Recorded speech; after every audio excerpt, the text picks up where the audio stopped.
Is the PlayStation PC strategy changing again? Just recently, it was reported that PlayStation was walking back from putting their tentpole single-player games onto PC, not just reported by Bloomberg, but also stated internally by Hermen Hulst at a town hall. But a brand new interview with Hideaki Nishino is causing some confusion. I actually think when you look at everything he says, it's very clear what his view is, but also I think there's a reason he's being a bit more open and vague in his response versus what Hulst said internally. And when you contrast this to how an Xbox employee recently handled a public statement about business plans, I think it sheds light on how different the two companies are.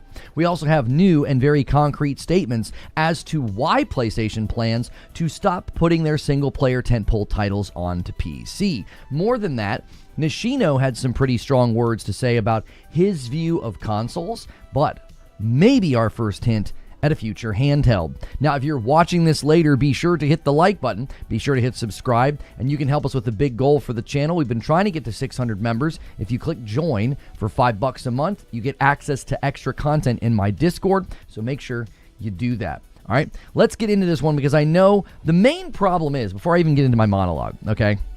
The main problem is we're once again dealing with PlayStation statements that are made, and then we get half of them ripped from context to drive a false narrative. This is a very, very common thing. It's not surprising, and I'm going to show you there's a lot to come over here. There was a lot stated, and when you look at the entire picture, the narrative being spun by those who like to act like PlayStation is doing certain things that they're not. There's been many, many false headlines and false claims made about the company in the last 12 months.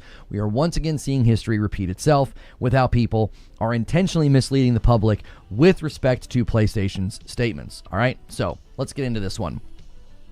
So what exactly is PlayStation doing with their games coming to PC? Are they done? Will it be case by case? Or is it just going to be China Hero Project and live service games going forward, actually landing on PC? Well, in the wake of the Bloomberg report about them completely backing off from first-party tentpole single-player games going to PC, it was reported that Hermen Hulst spoke directly to this subject in a town hall.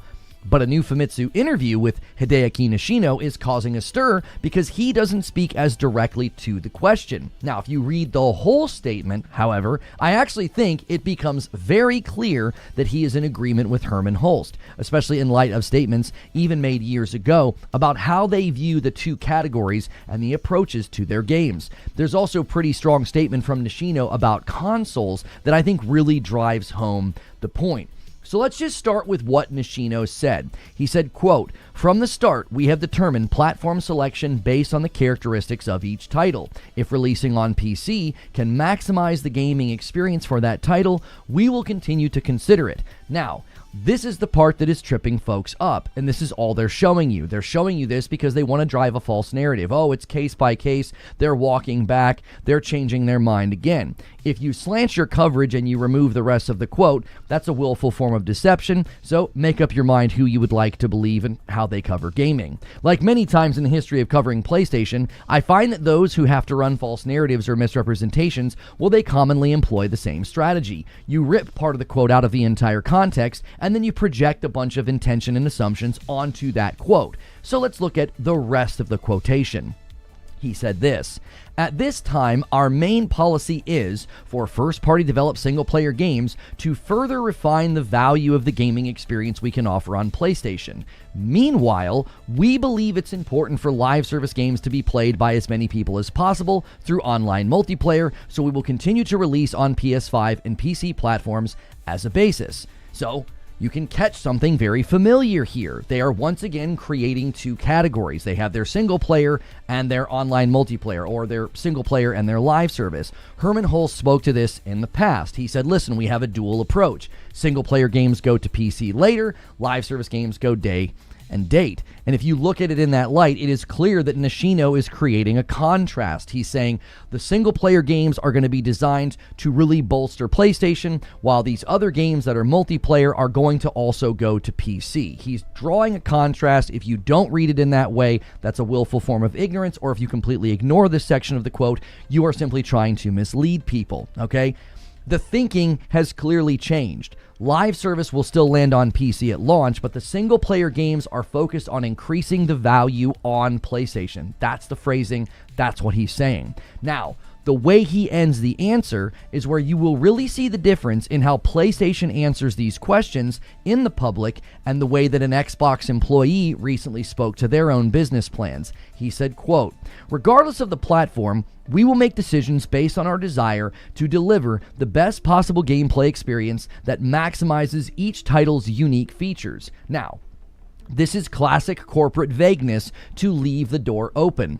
PlayStation consistently has used this type of phrasing, which makes sense. As I understand it, the PC strategy was a test. This is what I have heard, that they were testing it out to see how it went. And we have a quote from Hermen Hulst by way of Jason Schreier that gives the real reasons that they stopped. So that was never written in stone. Putting the games on PC later was never something that they had written in stone and were never going to go back on, okay?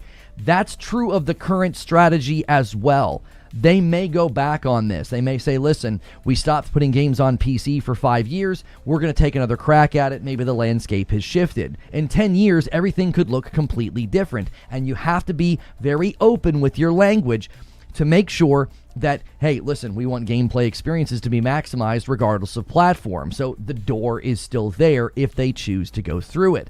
I honestly wouldn't mind games being ported to PC. I encourage people to buy Ghost of Tsushima and Returnal. I was going to do the same thing with SAROS and Ghost of Yōtei. It's like, hey, these are good games. Let's sell them to more people. So for now, the door is clearly closed, but they're not going to throw the deadbolt. And if you doubt and you still think that maybe Nishino had somehow gone back on what Hulst had allegedly said in this internal town hall, Jason Schreier from Bloomberg said this in response, okay, because everybody's running with, oh, they're walking it back, and this is confusing, and I guess it's going to be case by case. This actually provides brand new information for the real reasons that PlayStation stopped putting their games on PC. Jason Schreier typed the following: "I guess they're not going to lay this out publicly, but there's no ambiguity in their strategy. During a town hall a few weeks ago, Hermen Hulst told staff that their single-player narrative games will be PlayStation only. And he explained that they were inconsistent with their PC releases, they didn't make enough money, and they want to keep their IP aligned to their own platform. Confirmed this with two people who heard him say it. There's no case-by-case here." So there you have it. Hulst did not just say, hey, we're stopping. He explained why. And it's pretty strong to say, listen, we weren't consistent with our PC ports and we didn't make enough money. But honestly, it's easy to observe that. The timing for bringing games to PC was all over the place. There was no consistent timeline. Then they required PSN in very inconsistent ways, like for Tsushima, you only needed it if you wanted to play Legends, but then they started requiring PSN on single-player games. You had two big IPs like The Last of Us Part 1 and even Spider-Man 2. They arrived too early. There were blatant problems. Those ports were clearly rushed. So for him to say, hey, we want to keep our IP aligned with the platform, well, it makes sense. They were losing more than they were gaining, especially if the money wasn't good enough. The optics of a console sending games to PC, well, it certainly has hurt Xbox over the years from the minds of the fans, and PlayStation fans were vocalizing similar thoughts. You were basically making existing customers and fans feel a certain sort of brand potency damage, but you also then were going over to PC, and you were even damaging your own reputation there. The vast majority of the PC ports were solid, but listen, if you just send a couple over there, it'll really sour people's opinion of what you build. The Steam audience is very critical of games that don't run well at launch. Not to mention how they handled the Helldivers 2 PSN requirements. I mean, that really hurt that game's momentum on PC. But if you still aren't convinced, Nishino had a very strong view of consoles that he expressed. And I also believe maybe our first sort of nod, a little nod or a nudge about a future handheld. In the same interview, he said this: "My belief that a game console is necessary for playing games remains unchanged. I think we can create something interesting by utilizing technologies that can be used in various forms and locations to develop new game console experiences. For example, while PlayStation is strongly associated with playing on a TV in the living room, we developed the PlayStation Portal to enable comfortable gameplay in other locations as well. We want to constantly take on new challenges so that we can provide gaming experiences that fit diverse diverse lifestyles. So he has a very strong view of consoles being, as he says, necessary to gaming, but that doesn't sound like, to me, a soft commitment on PC. When he says, listen, a game console is necessary for playing games. He says, my view has not changed. That's a very, very strong view.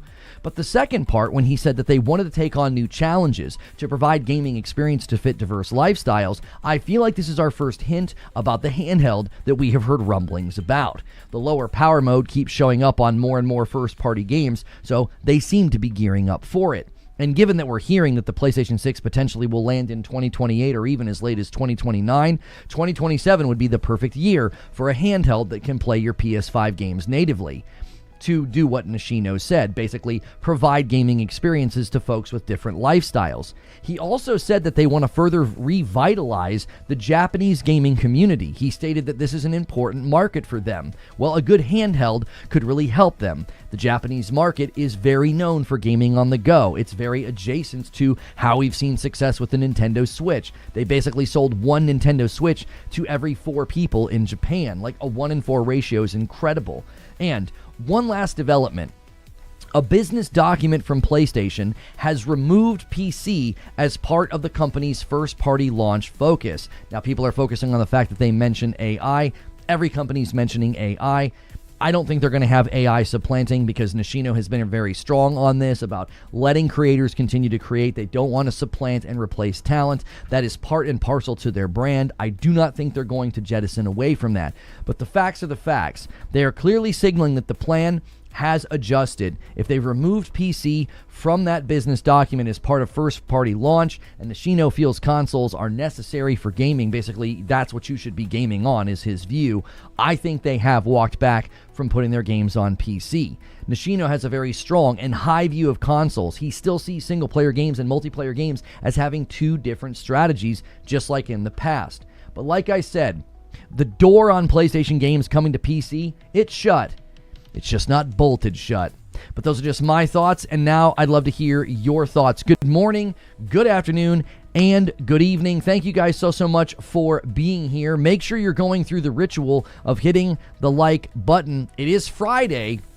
We already have 100 likes, so we're off to a great start. That was about a 10-minute show open, so let's get the goal going. It looks like we've already got people gifting. We've already got people not just gifting, but also renewing. So make sure and check your renewals if you're over there on Purple, if you're over there on YouTube, wherever it is that you're deciding to watch. You got to make sure and check those renewals, because they count towards the total. And Ginger Prime, Han shot first, and so did you, gets us to 235. Jerry A gifted 1, and then Siege Master gifted a 5-bomb during the show open. And then Joker Quinn with a single, along with DK Bager with a single, and then a VIP renewal from DK Bager. 44 months, very, very close to the halfway point. You guys are going to have a really, really big task today if you're wanting to unlock the Saturday stream with Madam. So we haven't missed those streams in many weeks now. We were going on a pretty long streak there, so let's not break our streak. Let's see if we can't rally the troops today. Okay, so Sony has clarified AI usage in a new report. Let's take a look at that. 100 bits from Wired Rope. Lono, don't you know that game dev is too expensive, so all games will have to go everywhere, especially day and date to PC on PlayStation? Do you know what else is expensive? Having a team port a game to a console only to cancel the port at the last hour. That's also very expensive. That's a good point. What's interesting to me, too, is that what Jason Schreier is claiming Hermen Hulst said at this town hall is quite literally something that I have said for such a long time. Just because you can put a game on more platforms doesn't mean you're going to make enough money to justify it. I always said this doe-eyed sort of ignorant view of like, well, if I put the game everywhere, I'll just automatically make more money. I always said that was so foolhardy. I was like, if that's true, then why do so many games only land on Steam? Yeah, like if they're automatically going to get a bunch of just free extra money, why do they do that? Why do they limit the scope? And now you have Hermen Hulst internally telling PlayStation, we're not doing that anymore. We didn't make enough money. It's like, gee, that's something that I have been saying for years, that multiplat is not like a one-to-one guarantee of you're going to make more money. So once again, another narrative just in tatters on the ground. One of the best things about this year is so many of these false narratives have been just utterly destroyed. Like, there's nothing left. They can't stand against actual business analysis or like business input. It's like, yeah, you're not going to automatically make more money if you do this. There are certain games, certain strategies, and certain investments that are going to get better return if you don't do that. That logic applies to Xbox as well. No, Xbox is in a completely different scenario because they don't have a healthy footprint. Everything that I say about Nintendo and PlayStation, it doesn't automatically apply to Xbox because Xbox has such a smaller fraction of hardware. When you've got 90 million consoles in circulation, you can say what Hermen Hulst said. Yeah, we didn't make that much money over there. That he can say that. When you've spent 10 years turning yourself into a multi-plat publisher and you have a third of the consoles in circulation, you don't get to talk the same way. You don't. Here's the other problem with making that contrast. Here's the other problem. Their budgets over there at Xbox are just as large, if not larger, because the games are taking so long to come to the market. And since they're taking so long to come to the market, they need to maximize ROI. So they're going to say, oh, we have to put it everywhere. We have to put it everywhere.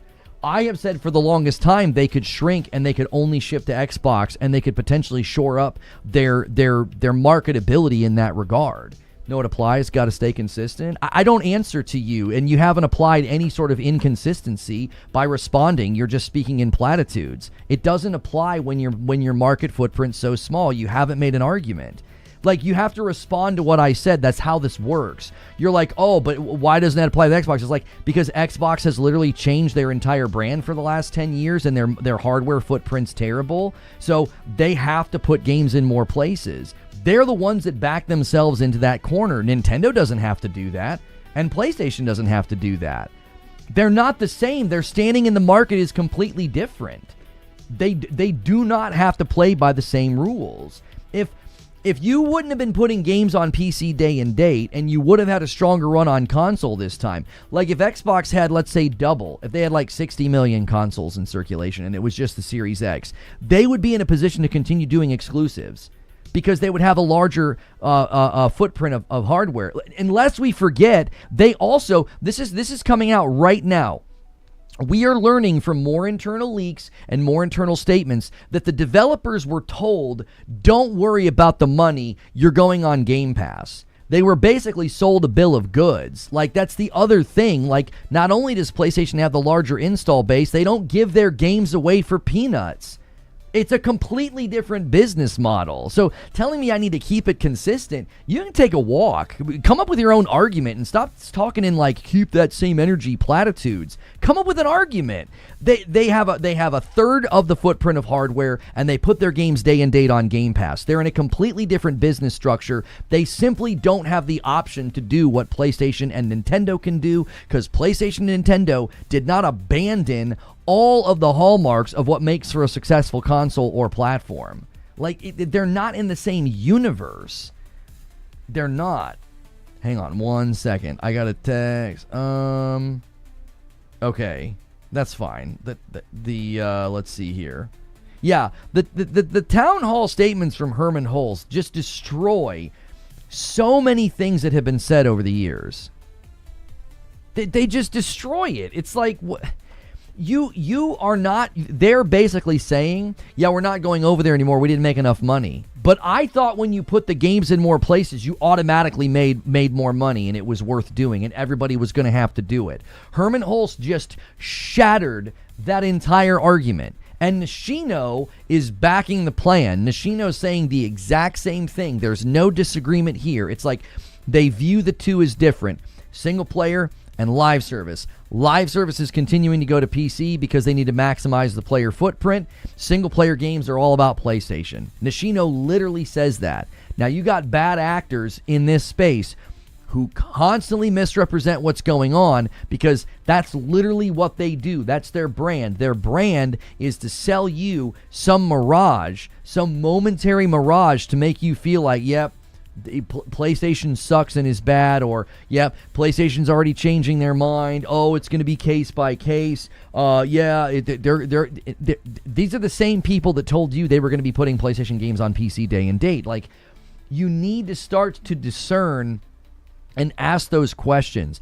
Are you giving me the entire quote? Are you giving me the entire context? It's crystal clear when you read the entire statement. It's like, there's no confusion here. There's only confusion because people intentionally foster confusion, because that's the only way they can cover gaming news. They can't just give it to you and be like, here's everything that he said. Read it yourself. It's blatantly obvious what the man is saying. There's no ifs, ands, or buts about it. And they literally removed it from their business document. For first-party titles, PC's not mentioned. They removed it. The reason they removed it is because they're like, we're not doing this. Do you honestly think Jason Schreier has corroborated the claim with two different people and what they're all just lying? You think Schreier from Bloomberg has some kind of an agenda to lie for PlayStation, to be like, oh no, they said this? What purpose would that serve? To damage his credibility if it is case by case and the games are going to continue to come. Why would he do that? Why would he damage his credibility? Mediocre Milken says the top-selling games by units sold year after year are all multi-plat. It's not a refutation of what I said. The only game Sony did day one on PC recently was Helldivers 2, and it sold incredibly well on PC. But that's not a refutation of what I've said. You have to explain to me then why the vast majority of games only go to Steam. Why did the guy who made Deep Rock Galactic Survivors, why did he say what he said? Why did he say it's incredibly expensive and it actually shrinks your development of features when you try to go multi-plat? Why did he say that? If it's just as simple as like, see, again, that's just so armchair. It's like, oh, but look at the top-selling games. They're all multi-plat. Most of the top-selling games are also established franchises that have worked their way to that, and the assumption is they're going to be multi-plat. So much of the reason that they sell incredibly well is because they've been around for literally decades. Games like Call of Duty or the sports games. The vast majority of games on Steam are indie. Okay, did you think I didn't know that? Is that a response? Are you making an argument? That's not a response. Just because they're indie doesn't mean they couldn't apply the same strategy of we're going to make more money if we put it everywhere. Scale that out, regardless of size. Whether you're a 10-man team, 100-person team, or a 500-person team, the math is still the same. You scale it out. Think about how significantly large a project like Horizon Forbidden West is. Compare that to Deep Rock Galactic Survivor, okay? A significantly more, infinitely larger project. And what he's saying for a very small scope game, he's saying it would really have slowed things down and been expensive, and our feature development would have been completely affected by going multi-plat, by going on all platforms. Now, take that principle and scale it all the way out to a game like Horizon Forbidden West. It's not like you suddenly just, oh, well, we're big now and have lots of money, so that doesn't apply to us. No, it's the same principle. It's like, it's going to take more time. It's going to be more expensive. It's going to affect your feature development. You can't code to the metal. If you're only developing for one box, you are going to get games that look ahead of their time. This has been consistent. If you look at Ghost of Tsushima on a PlayStation 4, if you look at Spider-Man 1 on a PlayStation 4, look at God of War 2018 on a PlayStation 4. These games are often, many, many times, if you go back in the history of games, you look at these games, people are talking about how these games are ahead of their time. They don't even look like they belong back there. It's bizarre. Well, that's one of the reasons. You had teams developing specifically for one ecosystem, one box, one piece of hardware. And the benefit was really, really good and successful games that in many people's minds felt ahead of their time. Jack Garland with a 5-bomb puts us on the doorstep of 250. The argument is dead. I can't believe you're even attempting to piece it back together again, Milton. Like, why even attempt to piece this back together? There are games where it makes total sense to put the game everywhere. If you're an established, gigantic franchise, if you've been doing multi-plat development for how long, you're going to do it. And thank you for the Member Plus. Breaker gets us to 250.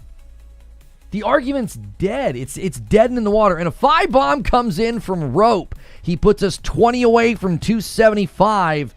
You guys have got a long ways to go. You can do it, though. So it costs more upfront, but they have no idea how many more sales they would make day one. You're not listening if that's what you think. They literally said they didn't make enough money. The argument is dead. It's dead. They wait 12 to 24 months to port it. At that point, all the hype is gone. Okay, let's talk about unknowns. Let's do it. You're asserting, well, they don't know how many sales that they would get. They have an approximation. I mean, they have processes to handle this. It's called market research and market projections. So they could project a certain number of sales on PC for these games if they did, in fact, put them there day one. Here's a gigantic thing that's unknown for your argument that you're not calculating. How much would it cost them to do that? You don't know. Therefore, you have zero clue what the profit could be because you have no idea what the impact would be on the project's time to market, how many people they'd have to hire. If they don't have people at the company that are accustomed to building for PC, you'd have to expand the company. So now the project takes longer. Your staff has to almost automatically get larger, which means you just mushroom the budget. We're constantly talking about how, well, these budgets are more expensive. It's more expensive to make games. And your solution is, well, make it more expensive. It's the classic spend more money to make more money. Ask Xbox how that worked out for them, as we're learning they've been in the red all this time. Terminal Stupidity with a 20 bomb says, I'll take it. And I didn't call it and I didn't see it, but the Ruiner was in there. Joker Quinn with your single. You're now an agent of chaos, Joker Quinn, because I make the rules here. Thank you for the 20 bomb, Mr. Terminal Stupidity. Like, ask Xbox how that's working out. Just spend more money. You'll make more if you spend more. Like, you're literally saying at a time where everybody's saying game development is getting more expensive, and you're like, spend more money. Because you might make more by selling your game on PC.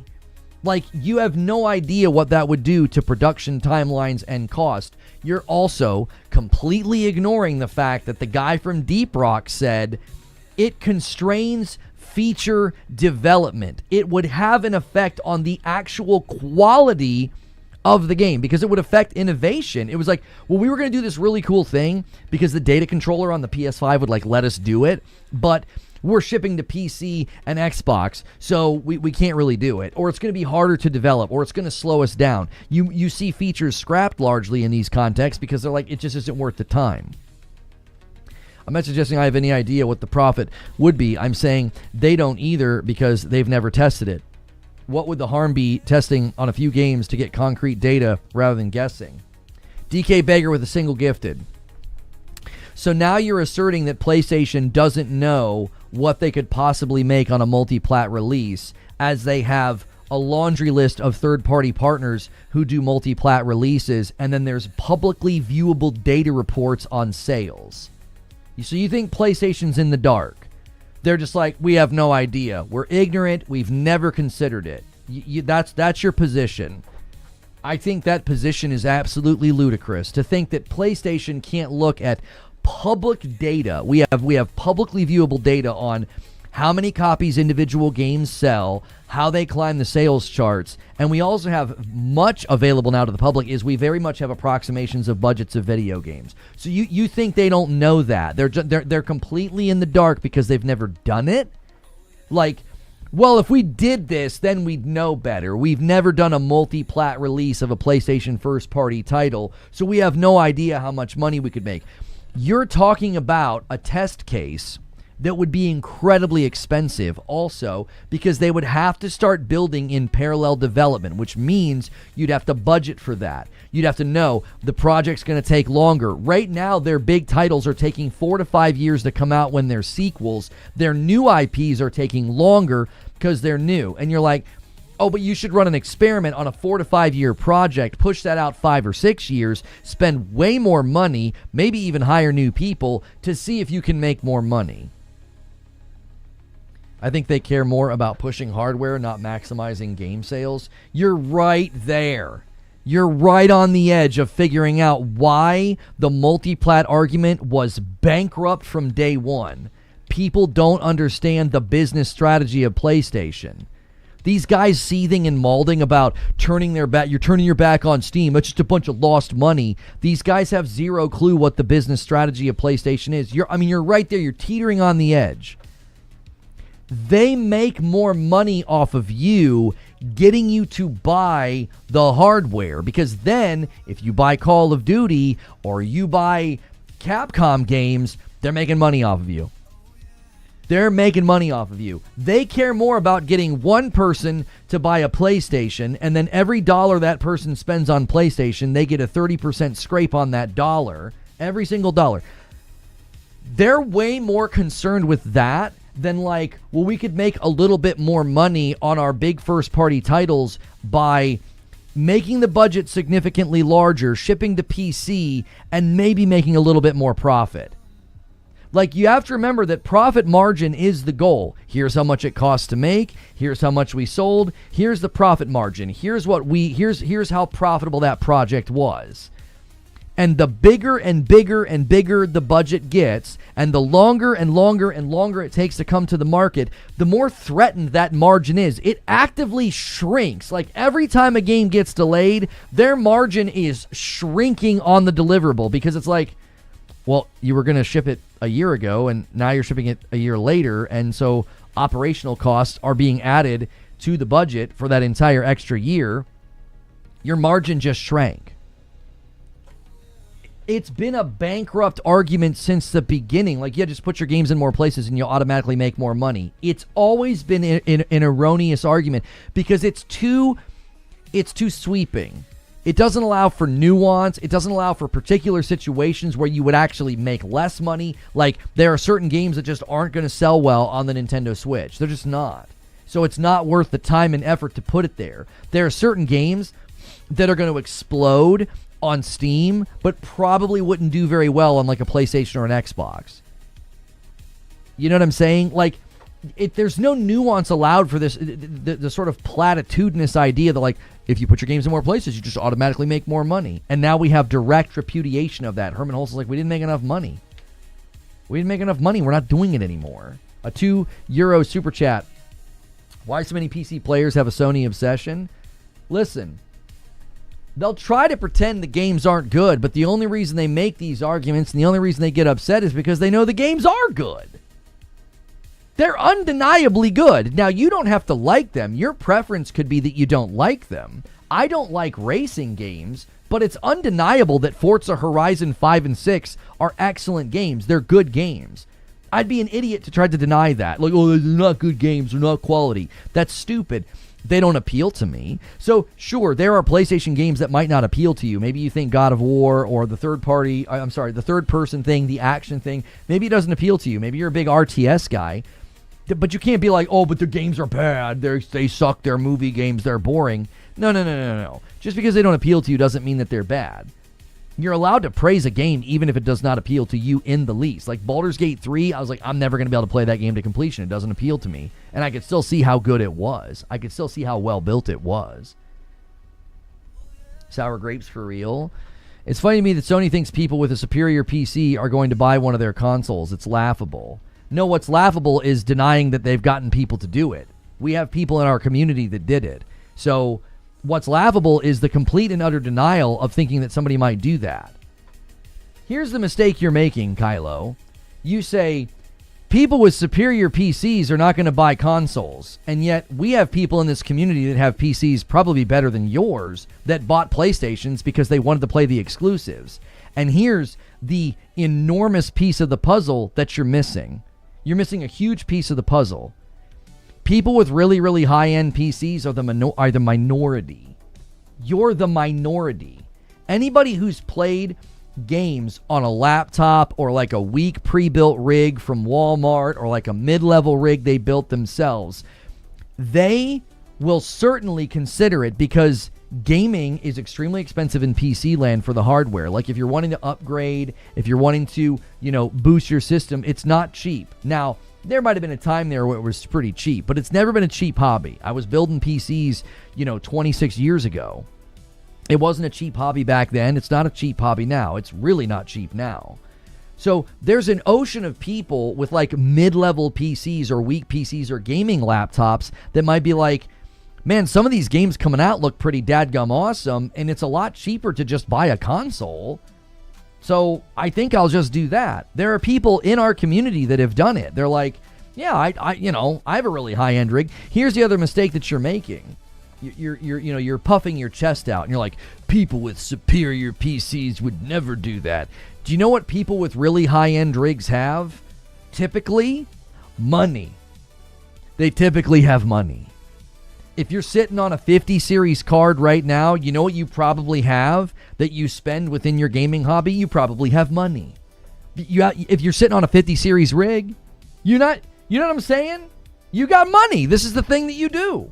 I have a 5080 and a PS5 Pro. Look at how many people in chat falsified your entire worldview of like, people with high-end rigs would never buy a PlayStation. Yeah. Your next cope is going to be, well, your audience is a bunch of ponies. Yes, people with really high-end PCs are ponies. That makes perfectly good sense. Yes. People who invest money and buy 5080s, 5090s, 5070s, they have really nice PCs. Yep, they're ponies all right. No, they're gamers. And that's the trick. That's the trick. The people that push forward these notions are typically not gamers. They're fighters. They're just out here to fight. You're not gaming. You're not gaming. Like, you're not. You're fighting. You're trying to turn it into an identity. 5080 and a PS5 Pro here, says Rise Jones. Yeah, there's plenty of people. I have a $2,500 PC and a PS5, says Ganks. The idea, you PC guys, you hardcore PC guys, you get in your little bubbles and you think nobody in the world exists outside of you. And it's like, there are so many people that clearly do this.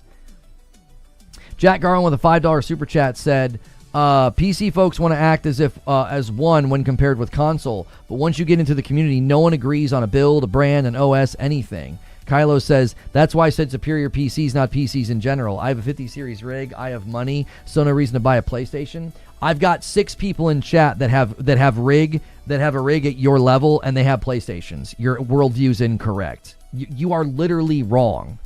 Your view of the world is false. People have high-end rigs, and they're like, yeah, I'm going to get a PlayStation. Why? I'm a gamer. I want to play the games. I don't give a frick. I got the money. Now, obviously, now they might be more choosy because, a $900 PS5 Pro kind of changes the calculus. But when it was $700, tons of people with nice PCs were buying them because they were like, $700 is nothing to me. If you're buying a multiple $1,000 GPU, you're not going to be like, $700 is going to break the bank. These guys have money. They have money. It's their hobby. Doc Dark's in chat. Yeah, when are you going to come on the show, Doc? Out here dodging. I have a 7900 XT and I have 2 PlayStation 5s in my house. I don't even like Sony, but they run the console market. There it is from the man himself, Doc. Jerry with the gifted. Thank you, Jerry. Gets us to 278. Your view of the world's just wrong. It's like you guys get stuck in these little circles and you think, well, you have your little PC Master Race monocle. And you're like, yeah, I would never slum it on a console. And the rest of the world's like, we don't give a frick about that, bro. Like, I want to play Wolverine. Like the rest of the gaming world is like, bro, it ain't that stuffy. It isn't that serious. And here's the thing. PlayStation got new user acquisition from this. Their own reports indicate that they were getting people to buy PCs. They were getting people to buy PlayStations. They were getting the PC guys to buy PlayStations. I got to hop on, brother. Life's been crazy. Busy, but I owe you. I got you. A 2 spot from Jerry. Thank you for the super chat. And then a 5 super chat from, hang on. Jerry says, I have 3 $3,500 PC rigs and a PS5 Pro. Yeah, this homie has enough PCs to launch a rocket. Air Uniform with a $5 super chat says, people play on the platform they want to play on. I have a mid-range PC, a Series X, a Switch 1, while most Sony games don't interest me. Right. That's the point. Even if the PlayStation games don't appeal to you, you'd have a really time arguing as a gamer that they don't make good games. You're going to look a little silly. I've been playing video games since Wolf 3D on a PC, Operation Wolf on the original Nintendo, and I'm here to tell you, the PlayStation games are consistently at the highest caliber of quality there is in the market. Other developers aspire to be at their level. They do. Talk to any developer and be like, what are some of the studios out there that you guys really aspire to be like in the realm of quality and in the realm of like how well the games are built, you know, in like award nomination. Listen, they're gonna name PlayStation Studios almost every time. Now, not every, they might have other studios that they like. It's not only PlayStation, but the PlayStation Studios are at a very high pedigree. It's undeniable. Like it's silly to act like they're not. You don't have to like the games to see like they make good games. That's like when I look at Forza and I look at Playground. I'm like, their games don't appeal to me. I don't play racing games, but Jiminy Christmas, those games are incredibly built. They're very, very impressive. Credit where credit's due. Playground games, Forza Horizon 5 and 6 are really excellent games that I've spent almost no time in. There's like being like, well, the games stink, we don't want them. It's like, I think you do, or at least you were playing some of them. Fantastic's a good company to emulate. This is true. The day before, guys. $5 super chat from It's Bandit. I must be a pony if I bought a Pro for GTA 6. I mean, it's the strong. Listen, having the strongest console in the market really mattered 6 years ago. Now all of a sudden it doesn't. I think that's interesting. At the start of this generation, I remember hearing an awful lot about the strongest console, the world's most powerful console. I feel like I heard that a lot. It's like distantly echoing now. You know what I mean? It's a bit of a distant memory, but I feel like 6 years ago, world's most powerful console, world's strongest console, that seemed like it was really important. On paper right now, what's the strongest console? What is it? I don't know. I mean, if you listen, I'm just asking the questions here. If you're gonna play GTA 6, you know, we know it's gonna be a pretty demanding game. I'm just saying, on paper, the Wii, that's it. The Nintendo Wii, dude. Yo, the Wii was dope, man. You know what I hate about the Wii U? It like damaged the Wii's reputation by proxy. Like the Wii was awesome, and now everybody just remembers the Wii U. Stupid Wii U. Doc says if GTA 6 runs at 60 on the Pro, I'll buy one. I just won't tell anyone about it. I hope the Series X can run it at 62. Yeah. I got you, Doc. I got you. $20 from Air Uniform. I will clarify and say that the reason most PC players say a PC won't buy a console for a Sony game is because they have thousands of games to play in their backlogs. They have too many games to play and they can't wait. That is a completely legitimate way to position it, because what you're saying, I actually completely understand. If right now I did not own a Series X, I would not go buy an Xbox for Gears of War E-Day. I wouldn't do it. There are people that are talking about Wolverine in that way. I completely empathize and I completely sympathize with what they're saying. If right now I did not have an Xbox Series X, I would not go buy one for Gears of War E-Day. Now, I'm trying to find one on the cheap so my wife and I can play co-op, but I'm probably just going to figure out how to get my 50 series card streaming to my television in the living room. I'll play PC, she'll play on the Series X, right? You weren't supposed to read that out loud. They're going to clip it. Doc, there is nothing that can protect you from those people, okay? Like, trying to stop these, like, sniveling clippers who watch hours of content for their daddy. Listen, brother, they will find it. They'll find whatever you've said. You could be on the back annals of Reddit, and they'll find it. They will.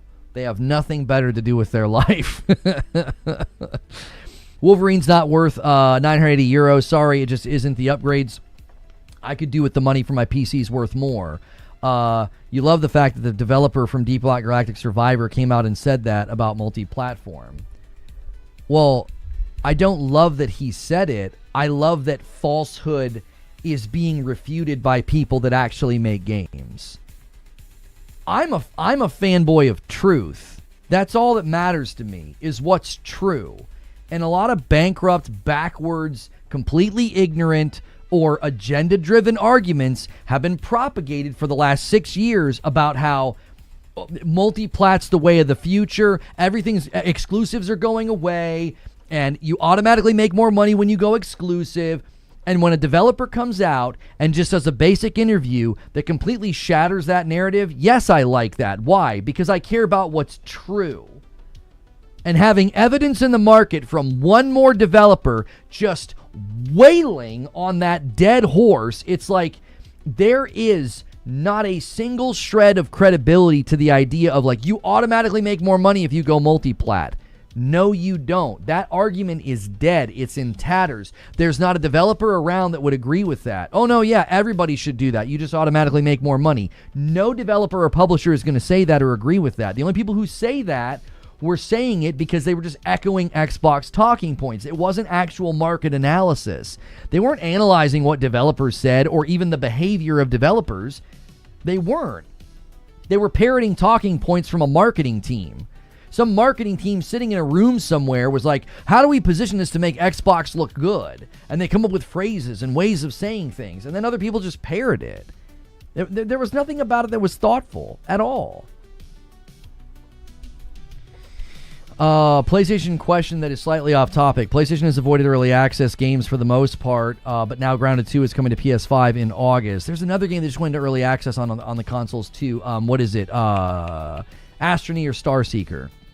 I think PlayStation is going to allow more early access games going forward. I think that they should.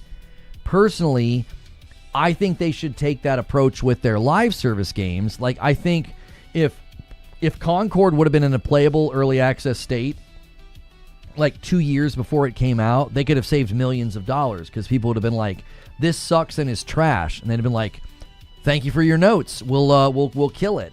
I think they should have done the same thing with Horizon Hunters Gathering. I think like a year ago they should have put it out in early access. Now, when I say this, you know, the guys on the marketing team and the guys on the planning teams and the guys that don't want the product seen in a rough state, they probably get really angry or sweat bullets when they hear people talking like this. Okay, they're like, no, don't do that, right?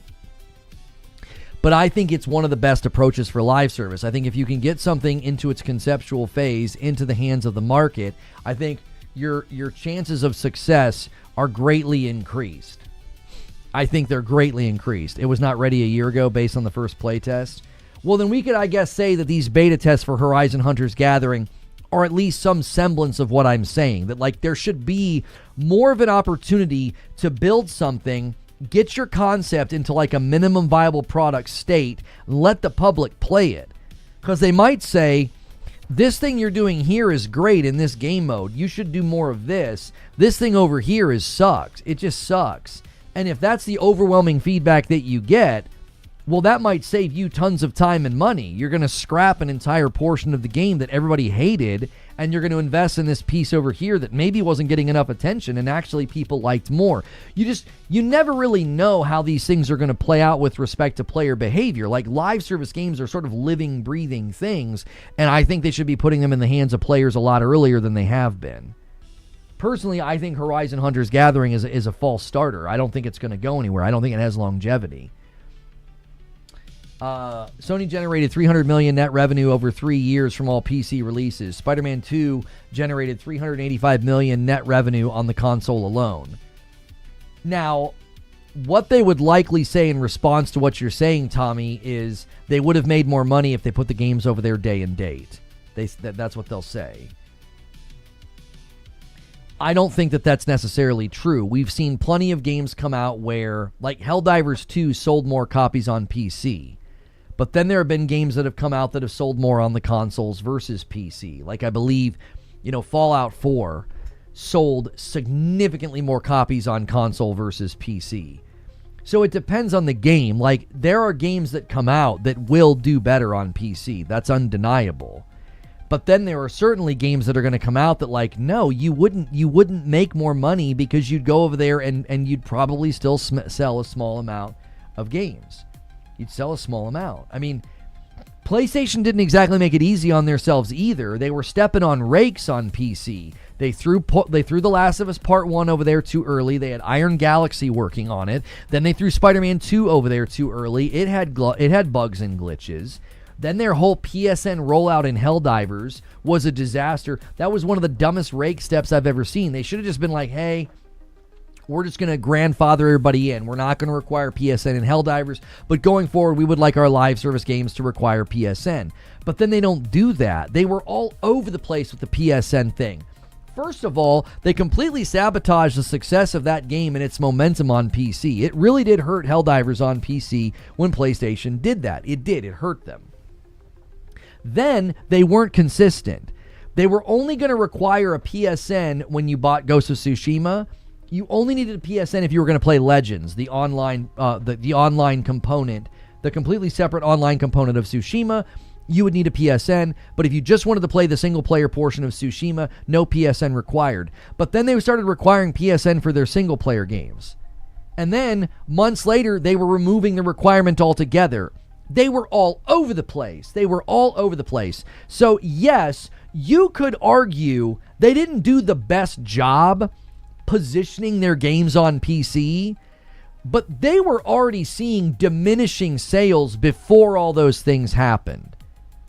Now, I would argue Ragnarok not selling as well, you could link it to the PSN. Spider-Man 1 didn't sell as well as they probably wanted it to. They had it at full price, and it was like, but this game's been out for a long time and you're charging us full price. They didn't speak the language of the Steam user base. They were going over there and they were stepping on rakes. Charging too much for Spider-Man, requiring PSN on a game that hadn't required it for 3 months. Helldivers, it said it in the storefront. They didn't require it for 3 months. So everybody bought the game, and now all of a sudden they couldn't play the game if they didn't link with a PSN. They were just stepping on rakes left and right over there. I don't think that's the main reason why they didn't make enough money. I think they didn't make enough money because a handful of reasons. Waiting hurts your momentum.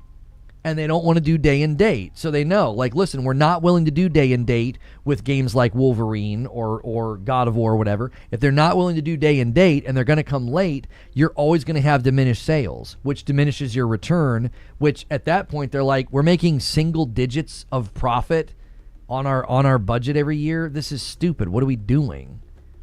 Especially since they've won so handedly in the console fight. It's like, let's just flex that in the market. You're about to have 100 million consoles in circulation as Xbox continues to just absolutely struggle, not even to sell them, but to make them. They completely changed all of their production. That's probably what they're thinking. Let's just keep going. The other thing they're probably thinking about is we're going to need to give people reasons to buy PlayStations because we're going to have to push back PlayStation 6, so we need PlayStation 5 to get even bigger than initially anticipated or hoped for.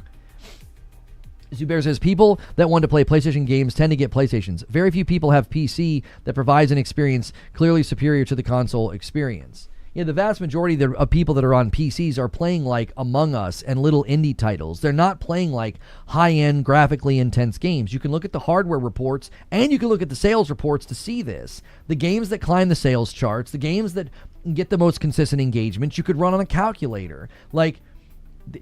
So of course, you're going to have to look at the optics of taking, like, think about the optics here. You're taking like high pedigree, graphically intense, graphically demanding games, and you're taking them to a marketplace where the majority of the users have rigs that can't play them all that well, and the majority of the users buy games and play games like Slay the Spire 2 and Mugenics. Like, it's not necessarily a cultural fit. It's like, yeah,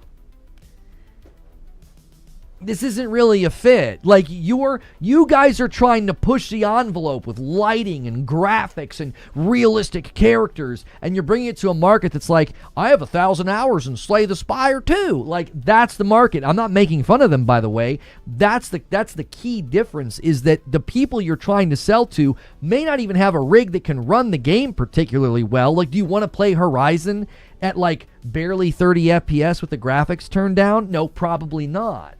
And the games that do really, really well on Steam, they tend to be the games like Schedule 1 that don't demand anything more than like the weakest graphics card in the market.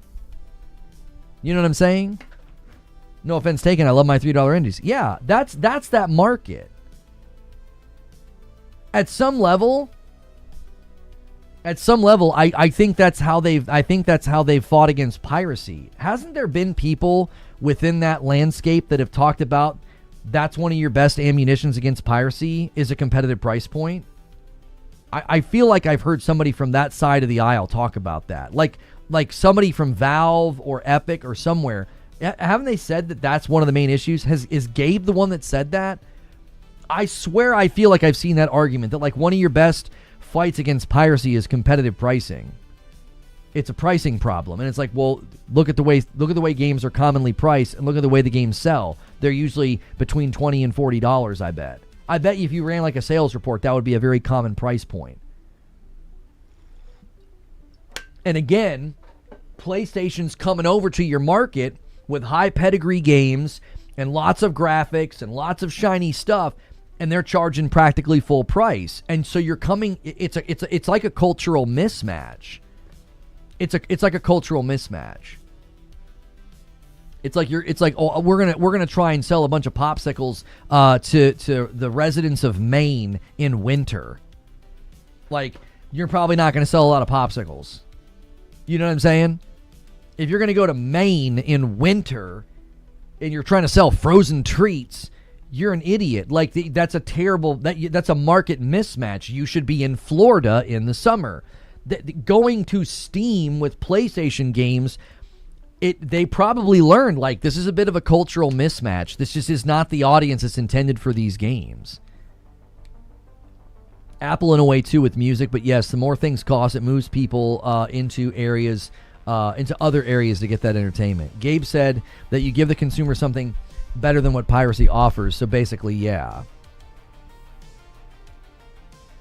Now, everything we just talked about, the hardware reports from Steam, the types of games that sell on Steam, the types of games that climb the sales charts on Steam, all of this is like data point refutations of the sort of armchair, if you put games in more places, you'll automatically make more money.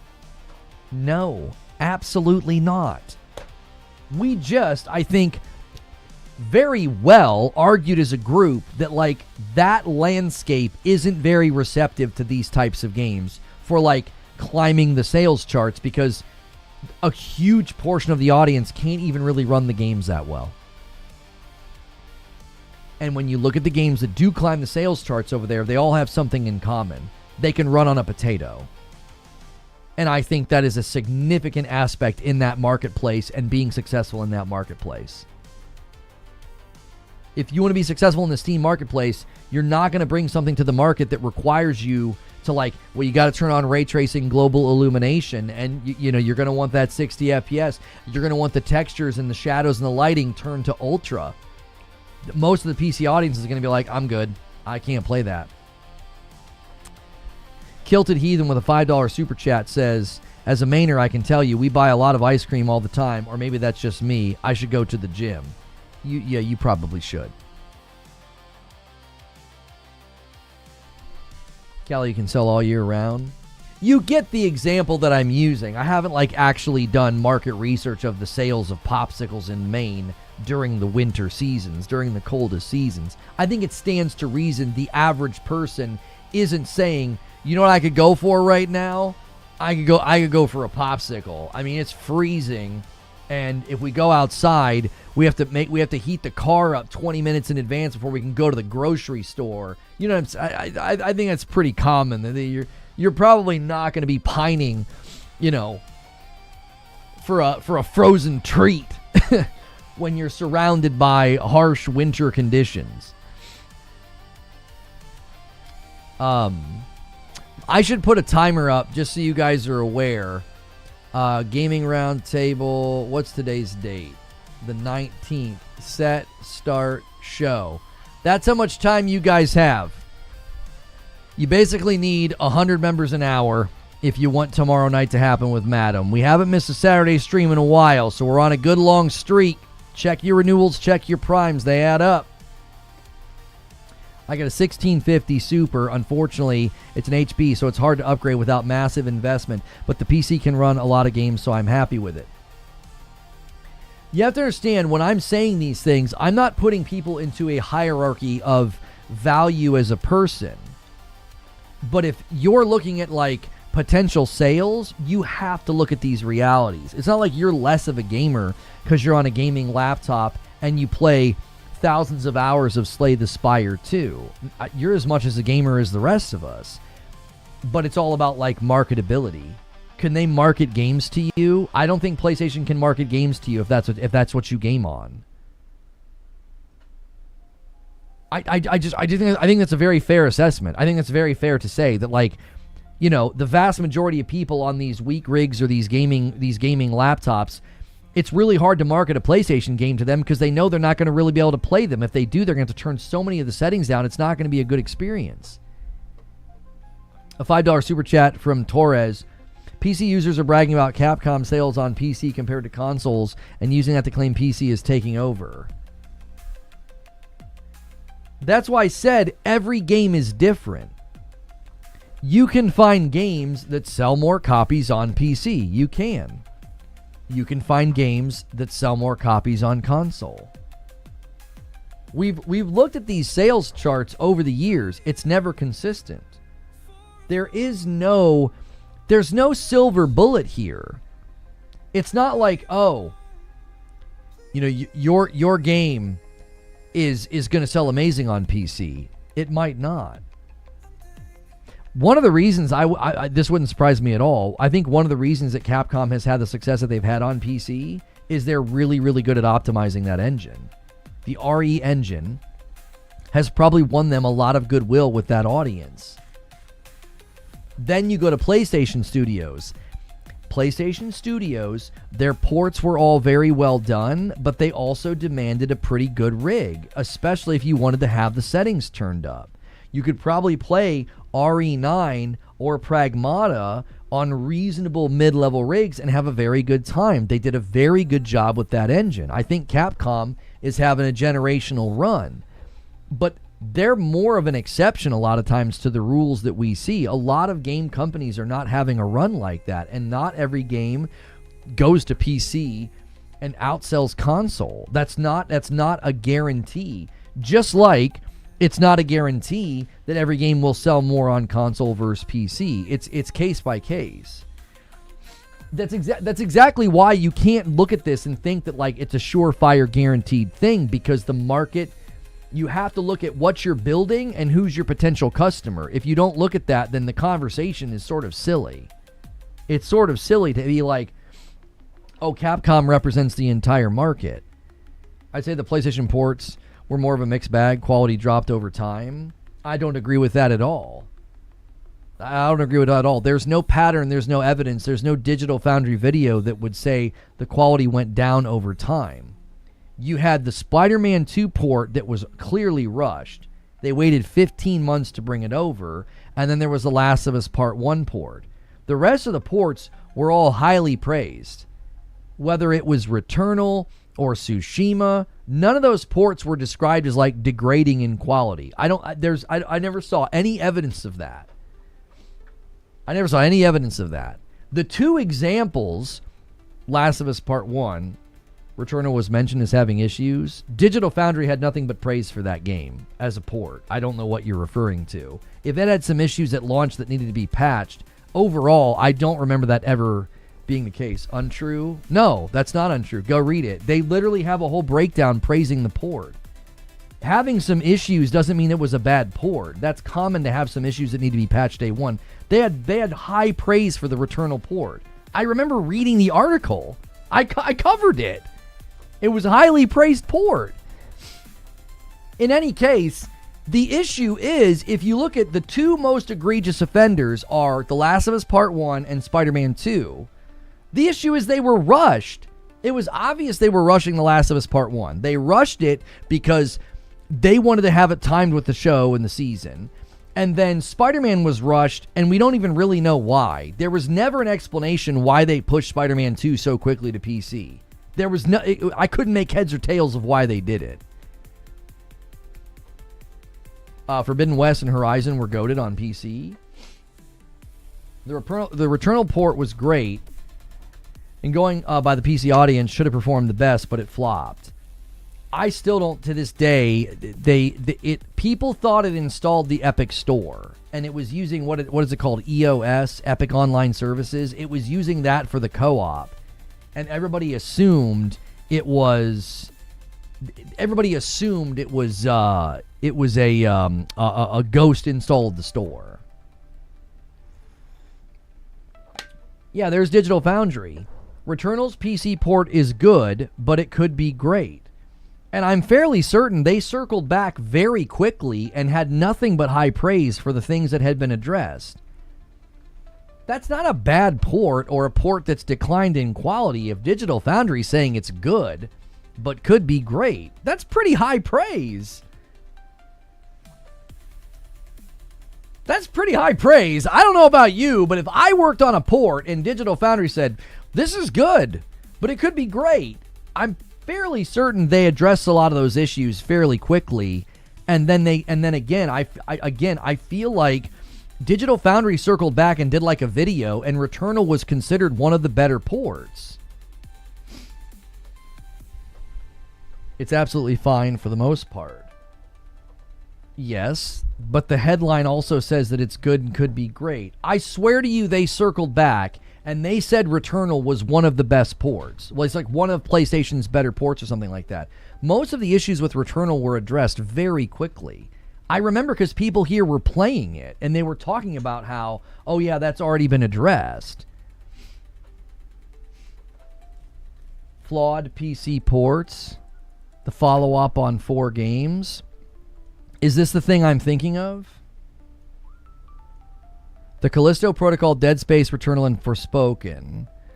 Flawed ports retested. Is this the one I'm thinking of? Yeah, I feel like in this video, they had nothing but praise for the Returnal port. Now, I don't know what the time frame was. Let's see here. Where do they talk about it? They've got the video. I don't want to watch the entire video. Forspoken is the obvious highlight. I'm just trying to skim and scroll, and the number of ads is making it really, really tough. I don't think there was an overall degradation. I think there were there were two very clear examples of ports that were rushed. They say Returnal didn't have as many issues as Callisto Protocol or Dead Space, but there were problems. It started with no support of FSR2 despite supporting DLSS. So that doesn't necessarily mean the port work is bad. It's lacking support for FSR2. It's not like they did a bad job and it was like running like crap. They're like, it didn't support FSR2. Again, that's a very particular criticism. It's not like, it runs bad, it's a bad port. It lacks support for something. In my initial review, I commented on how performance on mid-range PCs was not too great, with random stutters that could happen even as you enter combat, which definitely impacted gameplay. As of the latest patch, this seems largely unchanged, even though patch notes specifically called out fixes to this issue. Running around the level still induces frame time spikes, just like launch and just like the PS5. This has a profound impact on the fluidity of the game. I don't know what he's talking about. I've got hundreds of hours in Returnal on my PlayStation, and I don't know what frame time spikes he's talking about. Maybe I can't tell it's happening. But you also, again, you have to read this in context. They're saying, I commented on how performance on mid-range PCs was not great. This is literally the conversation that we're having right now. This is literally the conversation that we're having right now. The Returnal port was described as good. They could have done some improvements, but they're literally saying on a mid-range PC, it has issues. This is the entire conversation we've been having, is that they make games where if you're playing it on a mid-range PC, you're going to have to do some tinkering and some tweaking. If you're on a mid to low range, you're going to have to go in and fiddle with stuff. And that's going to hurt the receptibility of your game. People are going to be like, it doesn't run well, or it has some stutters or some issues. Not every port is going to be able to be, this is why what I said a little bit ago. I think Capcom is winning a lot of ground on PC with their sales because the optimization of their engine is so good. It wouldn't surprise me at all if there are people playing games like Pragmata and RE9 on rigs that would have issues with Returnal, and it has nothing to do with like, well, the port was bad. RE Engine is incredibly well optimized, and Returnal's in Unreal, so it's like there could clearly be issues there that are you're just going to have a stronger rig. There are some games that just happens. You're just going to have a stronger rig to run this. Whether it's like a Dragon's Dogma 2, because I even think, well, that has more to do probably with the RE Engine being in an open world, but still, the point stands. Like, the entire crux of what I've been saying is, it's not a match. Like, culturally, it's not a match. You have a consumer base that's largely on mid-level rigs and down, and the games that explode on Steam could run on a potato. So, the Returnal port having some issues, or the Spider-Man 2 port being rushed, I don't think supports the notion that, like, their ports started to come out and they were bad. What is that, 2? Because The Last of Us Part 1, I mean, that was super early. Wasn't that like a 2 years prior or something? I, again, don't feel like there's this large, clear, jettison. Now, again, Hermen Hulst would probably agree with you, though, because he said they were inconsistent. They were inconsistent with their ports, and maybe that's what he's speaking to. Maybe he's speaking to the fact that, listen, we were bringing stuff over there, and sometimes the ports were highly praised, and other times they had issues. That's not consistent. That's not something that we strive to have within the PlayStation, IP edifice. We don't want that. But, like, I'm just trying to think of other games that they brought over. Let's see. The Last of Us Part 2, I don't remember there being any complaints there. Horizon Zero Dawn, Ragnarok, Tsushima, Forbidden West, Helldivers, Ratchet and Clank, Miles Morales, Sackboy, Uncharted Legacy of Thieves, Spider-Man Remastered, God of War 2018, Days Gone. There's not enough to argue that, like, there's a pattern. Oh, yeah, they were really starting to go downhill. I don't know. There's way more ports that were praised than weren't. But this is the point I made this morning, which is sort of to your point, Omar. It murders your optics. Even if it's 1 or 2, it doesn't matter. The perception of the consumer is, oh, the PlayStation ports are they're starting to get a little shaky. I don't know if I want to buy a PlayStation game. That's going to hurt your sales. That's going to hurt consumer perception. Even if it's just 1 or 2, it doesn't matter. That was the point I made this morning. I was like, you're damaging your brand. You're damaging the optics on your product, which in turn might make people say, yeah, I'm skipping that game. That's a PlayStation port, and the last couple PlayStation ports haven't been that great. And now, no one's going to do what I just did. They're not going to go and be like, oh, but 12 of the ports were amazing. There's only 2 or 3 that had issues. Nobody freaking cares. All they know is, well, I heard this, or I saw this, or my friend got that game and he had all kinds of trouble. It only takes a couple to hurt your optics. If you check the negative Steam reviews for Returnal, there's a lot of mention of performance issues. Yeah, as stated by Digital Foundry, people with mid-level rigs were going to encounter problems. That's literally the point that I'm making, is that so many people on Steam are not on very strong rigs. Like, that's exactly the point that I'm making. You're going to have a hard time selling those games. If your engine and your game is not particularly built to optimize down to like weaker rigs or mid-level rigs, you're going to have a hard time selling your game. I had a good time, but I've always been over a mid-range rig. I think when you're having CPU issues or spikes, then the point to some optimization issues, because your baseline CPU requirements for those games shouldn't be too high. But again, if it sounds like, according to Digital Foundry, some of those issues were present on the PlayStation, which means it literally could have just been an issue with the way they built the game. Housemarque could have literally built the game in a way where that was going to be a perpetual problem, which would then mean it's not that they did a bad job with the port, it's that the base game had an issue baked into its crust. I mean, the article we just read made it sound like the spikes happen on console as well. Now, I never noticed them.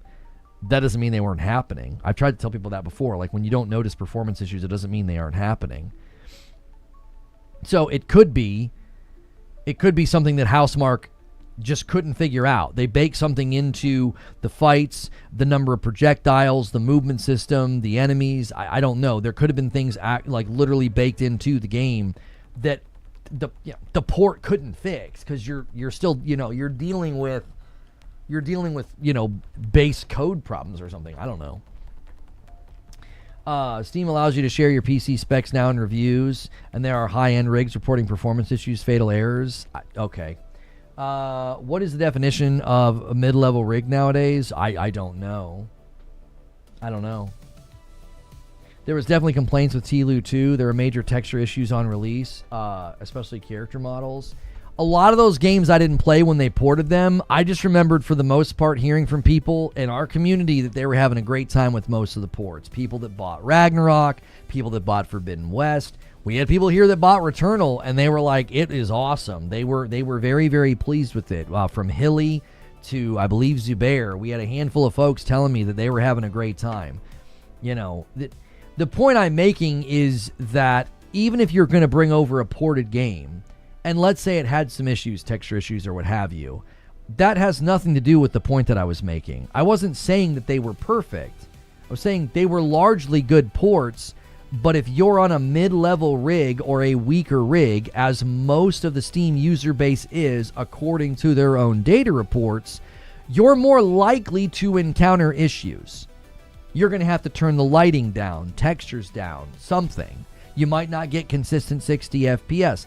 That is going to affect the perception of the property. That's going to affect the sales of the game. This is all part of the reasoning behind why the games might not have done very well.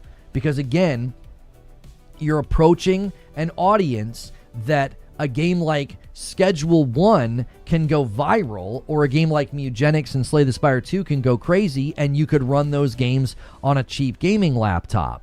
You're not going to run high pedigree PlayStation ported games on a gaming laptop without really compromising your experience. That's the point. Like, I wasn't trying to create this notion that like the ports were perfect and brokies are on weak rigs. Like, no, the ports were considered, by and large, the vast majority of the reports I read, breakdowns that I read, were, these are good ports. Did they have some issues and things that had to be fixed? Sure. But by and large, they were considered to be good ports. I think the issue is literally, the reason Hermen Hulst can tell his PlayStation people we didn't make enough money is I don't think that market's going to be receptive to your product. A lot of them aren't going to want to play it if they have to go through everything we just talked about. Adjusting settings and getting diminished performance. Oh, also the games are coming late. Like, imagine you're on a PC, it's a decent rig, maybe it's like an older 20 series card or something, and you see all these trailers for Forbidden West, and then you go and you buy it. Well, you're not going to play the game anything like what you saw in the trailers. You're not going to. You aren't. You're gonna have to tone all those things down. You might have performance issues. It might not run that well. Well, that's going to affect the optics. You might not in the future. Now you don't want PlayStation games because you're like, yeah, I bought one of those PlayStation games and I had all these problems. It didn't look anything like the trailers. Now you could be like, well, that's user error. That person should have known better. I mean, how many times have you encountered somebody who's trying to play a game on their PC and they've got no business doing it? You know what I mean?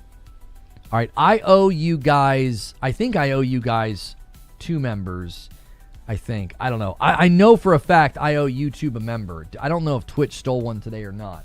A $5 super chat. Jimmy Mack says, my 5070 laptop has run Ratchet & Clank and Ghost of Tsushima at 1440 high with no issues.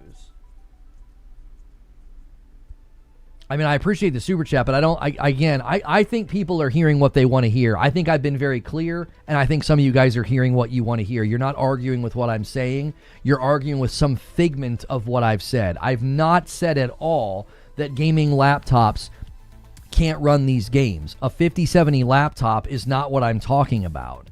I'm talking about somebody who's on a mid-level rig, a weak rig. Like, again, I feel like I'm a pretty clear communicator, and I feel like when we get on these subjects, you guys hear what you want to hear because you're thinking about it from your own personal perspective. You're like, but I have a 5070 laptop, so what's your say?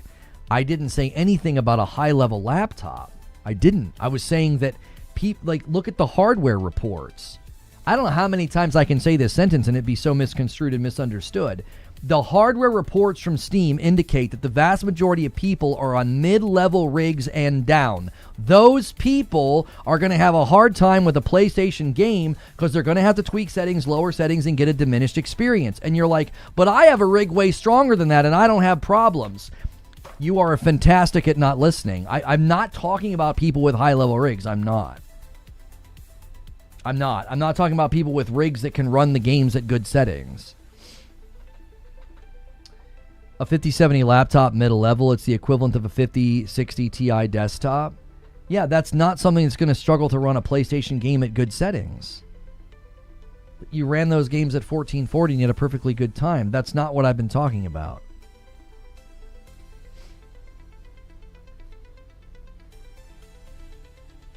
Those aren't demanding games. Tsushima's a PS4 game port. It can run on the Steam Deck.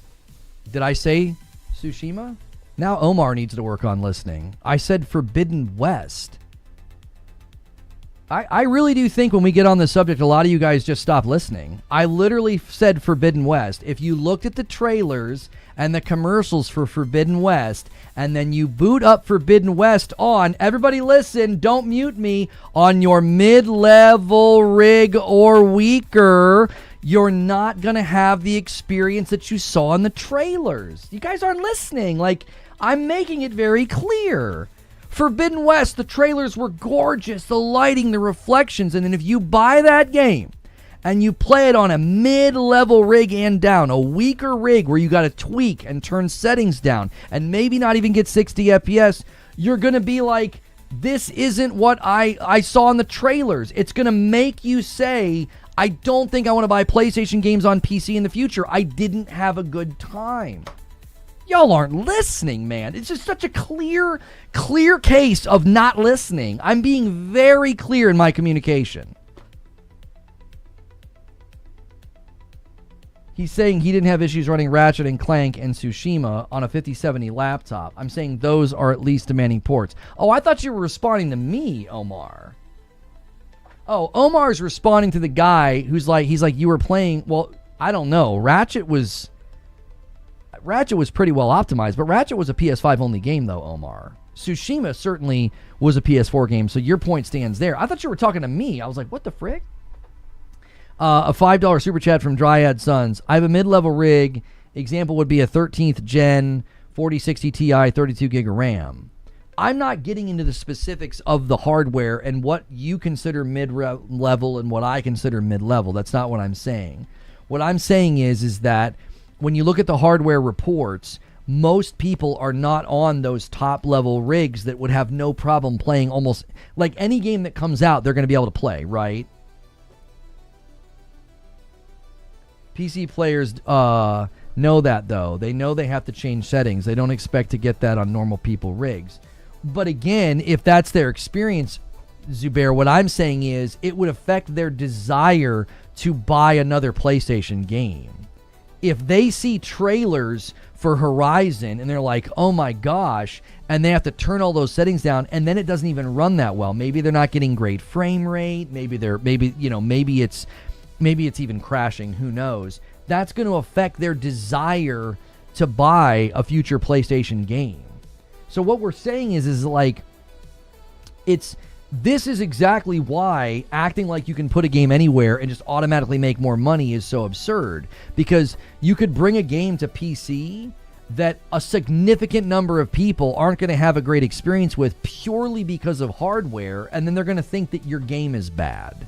And then they're going to ask for refunds. You're talking about players like me. I have a Lenovo gaming laptop. I tried playing Battlefield 6 beta on it, and it ran, but not great. 30-ish FPS, but drops. I bought the full game on PlayStation. That's exactly what I'm talking about. Like, that's the issue, is there's so many people like Moto JP who are like, I can't play the newest games. I can get them to run, but not very well. So it's like, again, that's going to affect your sales market. You're going to, and I think this is where people completely missed the boat. Top reply, I missed your re-up. I'm sorry. Top reply, let me add you to the total.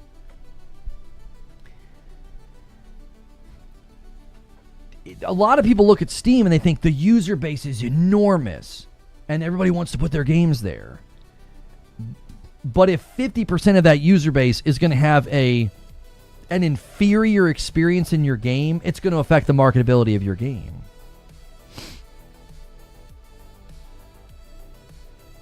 If you say that means don't try it again because of their hardware, I can buy that. That's my thought, is that could be one of the factors. Not everything is stemming for this. That could be one of the factors as to why the initial PlayStation ports did so well, and maybe because they were PlayStation 4 games, there was a to Omar's point, well, those are PlayStation 4 games, so maybe the expectations were lower. Maybe they ran better. I don't know. But as you moved away from that to Forbidden West and Ragnarok, all of a sudden you started seeing diminished sales. And it literally could have been people that were like, oh man, people are always bragging about those PlayStation games. I bought one of those PlayStation games and it didn't even run well. And homie's sitting on a weak rig. Come on, you guys have read Steam reviews. You know these people are legion. These guys that buy games and they have no business buying and playing the game. And they're like, the game sucks. And it's like, no, your rig is 18 years old. And it's got a rat living in it. You know what I'm saying? A $10 super chat from Air Uniform. I consider the 3000 series to be a mid-level card, so I Googled how well Horizon Forbidden West runs on a 3070 Ti, and it turns out it runs very well. It recommends DLSS, but it said it's great. Some of that's unfair because you're looking at a Decima game, Air Uniform. So the Decima engine scales very well. So I'm speaking more broadly. I'm not using specific games or specific examples of like, I know for a fact this game runs bad on such and such series card. I don't know enough to know that, so I'm speaking very broadly. Decima as an engine is actually pretty impressive. They took Death Stranding 1, I believe. They put it on a really weak laptop. They used DLSS, and they were shocked at the results. Like the performance lift they were able to get on a laptop that basically had no business running Death Stranding, ran it very well. So the Decima engine for both Horizon games and then both the Death Stranding games, you can probably run those on pretty mediocre PCs and get pretty good results. You're making a general statement, though, unless you have proof to back up the comment.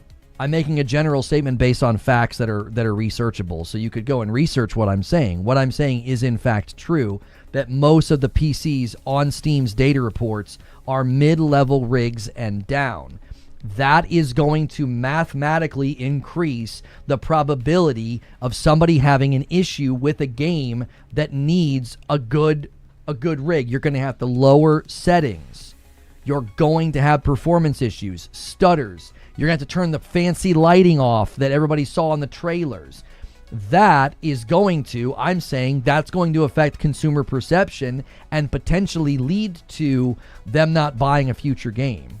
This argument, to me, the only reason we're still talking about it is because people are being willfully ignorant. I think my point is so fair, so reasonable, so well articulated. You're choosing to misunderstand it. It's so easy to understand this. You're just being willful about it. You're like, oh, but I don't know though. How hard is it to understand that if you bring games that are sold on how beautiful they look, that like the pedigree, the graphics, the lighting, and you bring that to an audience where the games that go viral could run on a potato, and most of those people are not going to have an experience that looks like that, it's going to harm your marketability. This is a very, I think, fair, non-outlandish point to make. You're choosing to like willfully, ignorantly like misunderstand what I'm saying. This is like, I feel like I'm in the Twilight Zone whenever I broach into these subjects, because the PC guys get ruffled because they're like, well, you don't know as much as me, so you must be wrong. And it's like, the point I'm making is so clear. Look at the Steam charts, look at the games, look at the trends, look at the hardware reports. There is congruence between the power of most PCs and the games that go crazy and sell really well. I understand perfectly and disagree with your premise. This is not unique to PlayStation ports. I just demonstrated it's not unique to PlayStation ports. Once again, you're misunderstanding my point. I really do think people are choosing to misunderstand because you don't want to be like, yeah, he's right. I just demonstrated that it's not unique to PlayStation ports. Look at the games that top the sales charts. Yes, Capcom games have done very well, but again, you're dealing with the exception to the rule. On average, the games that climb the sales charts on Steam, they could run on a potato. They're not demanding. You have no idea that players are going from games that can run a potato then are shocked by poor performance of a AAA game. Now you're strawmanning. I didn't say that they would be shocked. I said they would be disappointed, or they would say, I don't think these games are that great. It would create a diminished perception of the game. They'd be like, this game's not that great. Everybody says these games are amazing. It doesn't even run that well. And we've all read the Steam reports of the people that have bought a game and it doesn't run well on their weak rig, and they blame the game. Yeah, come on, we've seen these Steam reviews. They're comical. You're not, again, I'm dead serious. Whenever I get into this lane, you PC guys don't listen. You presume I'm wrong because you think you know more than me, and you probably do. But the point I'm making is so brain dead fair. It's so non-controversial to say these games likely don't run all that well on the mid-level and weaker rigs, and would therefore affect that person's willingness to buy PlayStation games in the future. It didn't run that well. I didn't have that great of a time. It was stuttering. The frame rate wasn't that great. That's going to affect their perception of PlayStation games. They're like, I don't want to buy another PlayStation game. I bought that Horizon game, and it didn't run very well. Look at that market. Look at what goes viral. Look at what tops the sales charts. They're not super demanding games. They're also typically not games that will be greatly diminished by the performance being mediocre. Like if the performance is sort of mediocre in Slay the Spire 2 or Mugenics, you're not going to be like, this game sucks. If performance is not very good in Horizon or Spider-Man, it's going to make the game unenjoyable. You're going to be like, it doesn't feel good to play the game. True SSJ says, can you read my last? Can you read my last? Can you read my last? When you ask that many times for me to read your last, that's all your last is. I think people's contention is that your idea of mid-level rig is too weak. Mid-level can match or exceed PS5 Pro in horsepower. 6800 XT is above the PS5 Pro level. Well, if you're choosing to define mid-level as something stronger than a Pro, then that's willful ignorance. That's clearly not what I'm talking about. Anybody who's listened to what I've said in the past 45 minutes and has thought he's talking about a PC that's stronger than a Pro, that's willful ignorance. It was so clear that's not what I was saying. I wasn't speaking, I didn't name cards, I didn't name rigs, I didn't name parts or peripherals. Shallow and pedantic. That's so shallow and willfully pedantic. It's like I was clearly saying, according to the hardware reports, there's a bunch of people on that platform that are going to have an experience that could inadvertently make them say, PlayStation games aren't that great. It didn't run that well. The frame rate wasn't that consistent. I don't think I'm going to buy another PlayStation game. This is willfully ignorant argumentation. You're not listening to what I'm saying.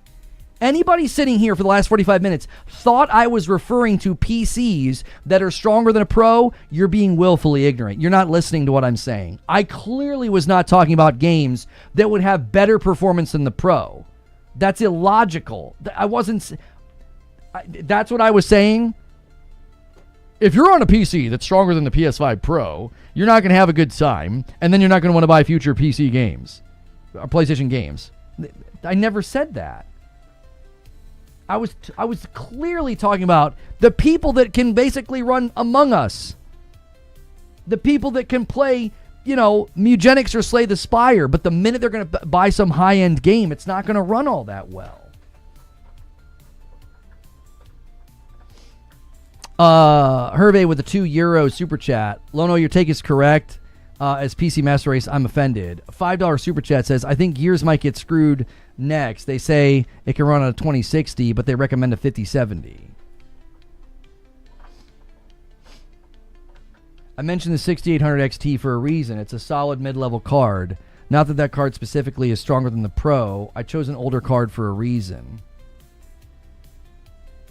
Zubair says, the vast majority of players are on XX60 and XX50 cards. That's indisputable. The entire crux of the argument is purely based off of the hardware sales. The hardware reports. I was not arguing particular cards and particular power thresholds. When I'm saying like mid-level and down, we're looking at the hardware reports and we're looking at where people are clustering.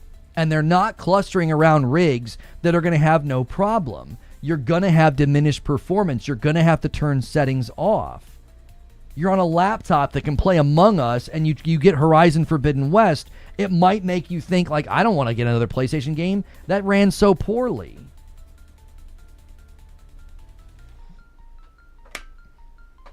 I think the point was crystal clear. I think people started injecting things into what I was saying. Sorry, Chill Will. A $10 super chat from Chill Will. Look at the games that didn't do well on PC. Lego Batman had high PC spec and only 33,000 peak player count. Doom the Dark Ages, 31,000. There are just a lot of PCs that can't run games now, not just PlayStation.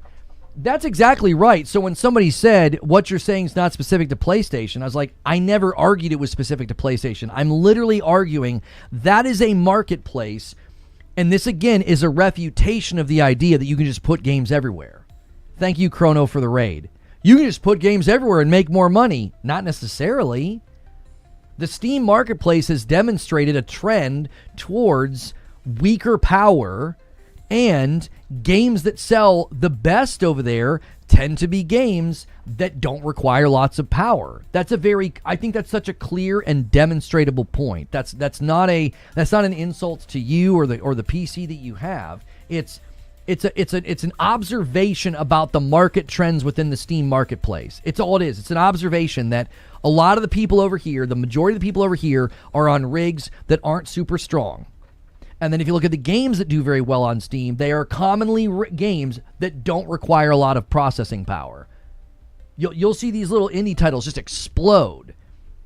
And then you see the more demanding games, the more high-end, high-powered games that look really good and look really awesome, they tend to be the ones that we don't see doing that. We don't see them taking over the world over there. And again, Capcom has done excellent work with optimization, probably literally because of what I'm talking about. Like, they understand that, like, if you want to do well in the PC landscape, you really want your game to be able to run on weaker hardware, so that's going to expand your footprint, right? That's going to expand your footprint of sales potentially. If you can get like Pragmata, like what's Pragmata's minimum requirements, right? Let's see, Pragmata Steam.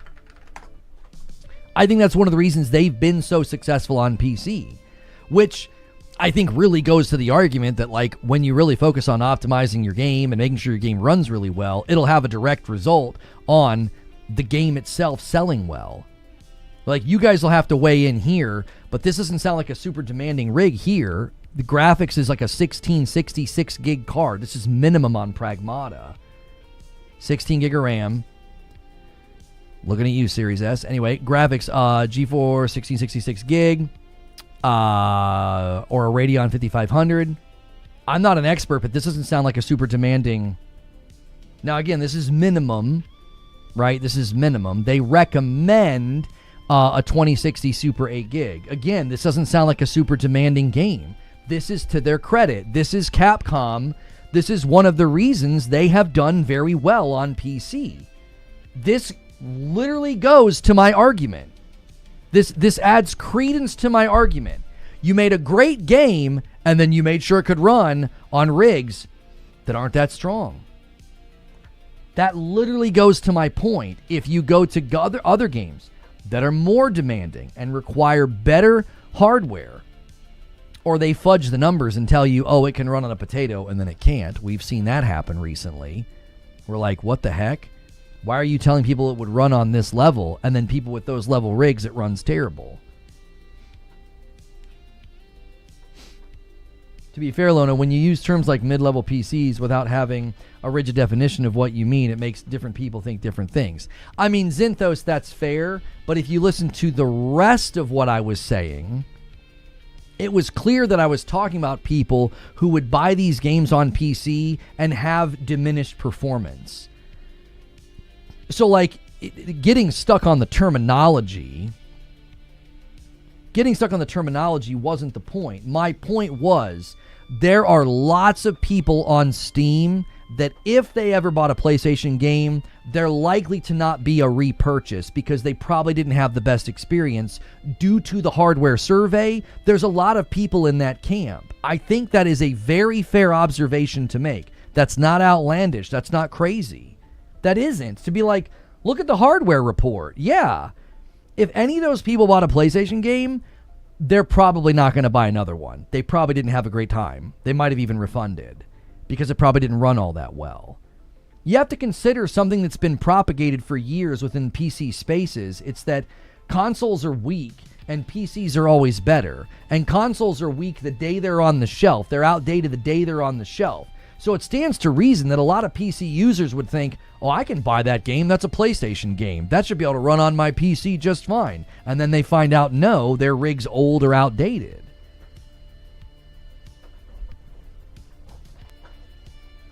What's diminished performance?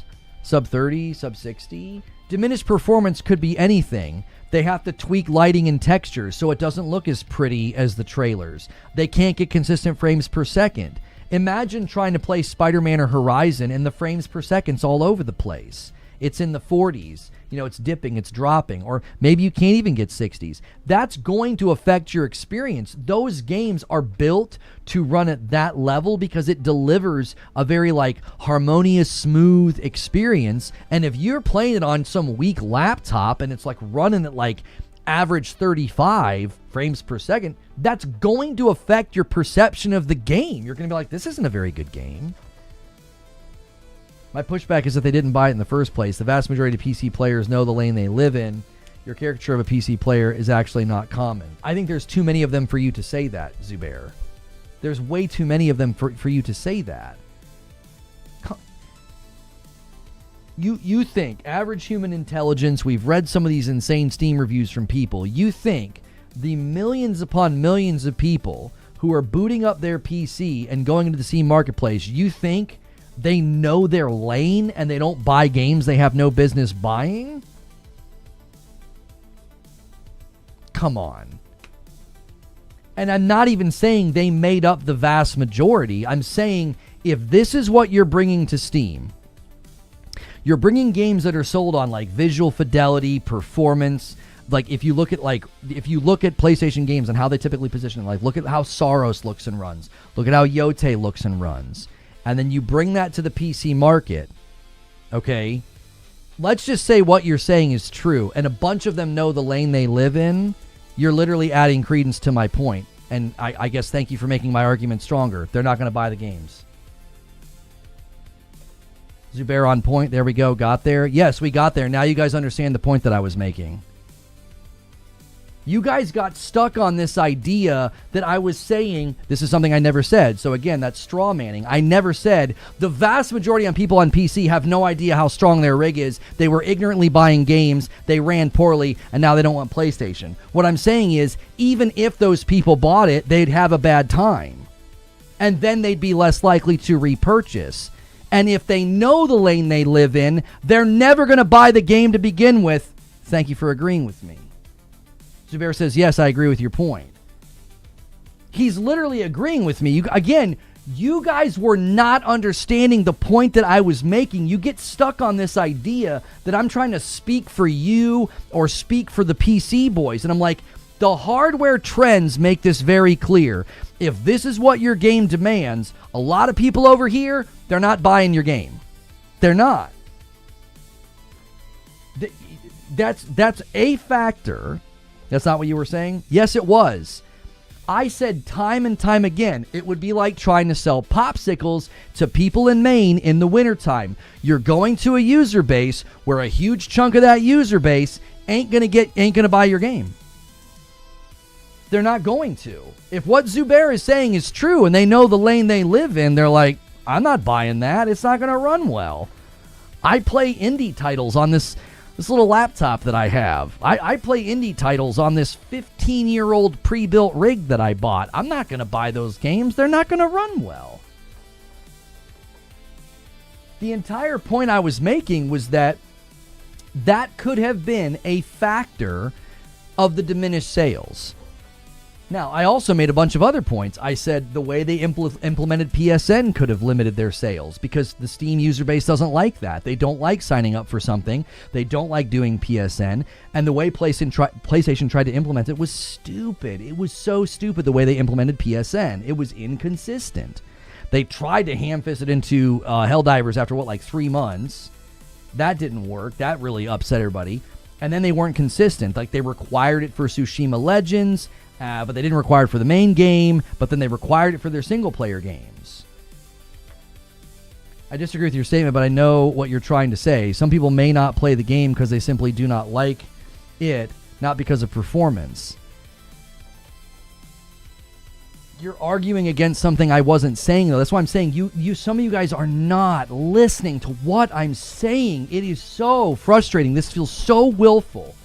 This is so gaslighty to perpetually misunderstand the point. One of the factors, write that down and put it beneath your monitor if you need to. One of the factors of the games not selling well is a big portion of the user base, according to the data reports, won't buy the game because they don't have a rig that's going to run it well. That is such a non-controversial, just pedestrian observation. The fact that we spent an hour on this is because you're choosing to repackage and misunderstand what I'm saying. Just one of the factors is that a huge portion of that user base, according to the hardware reports, they're not going to buy the game.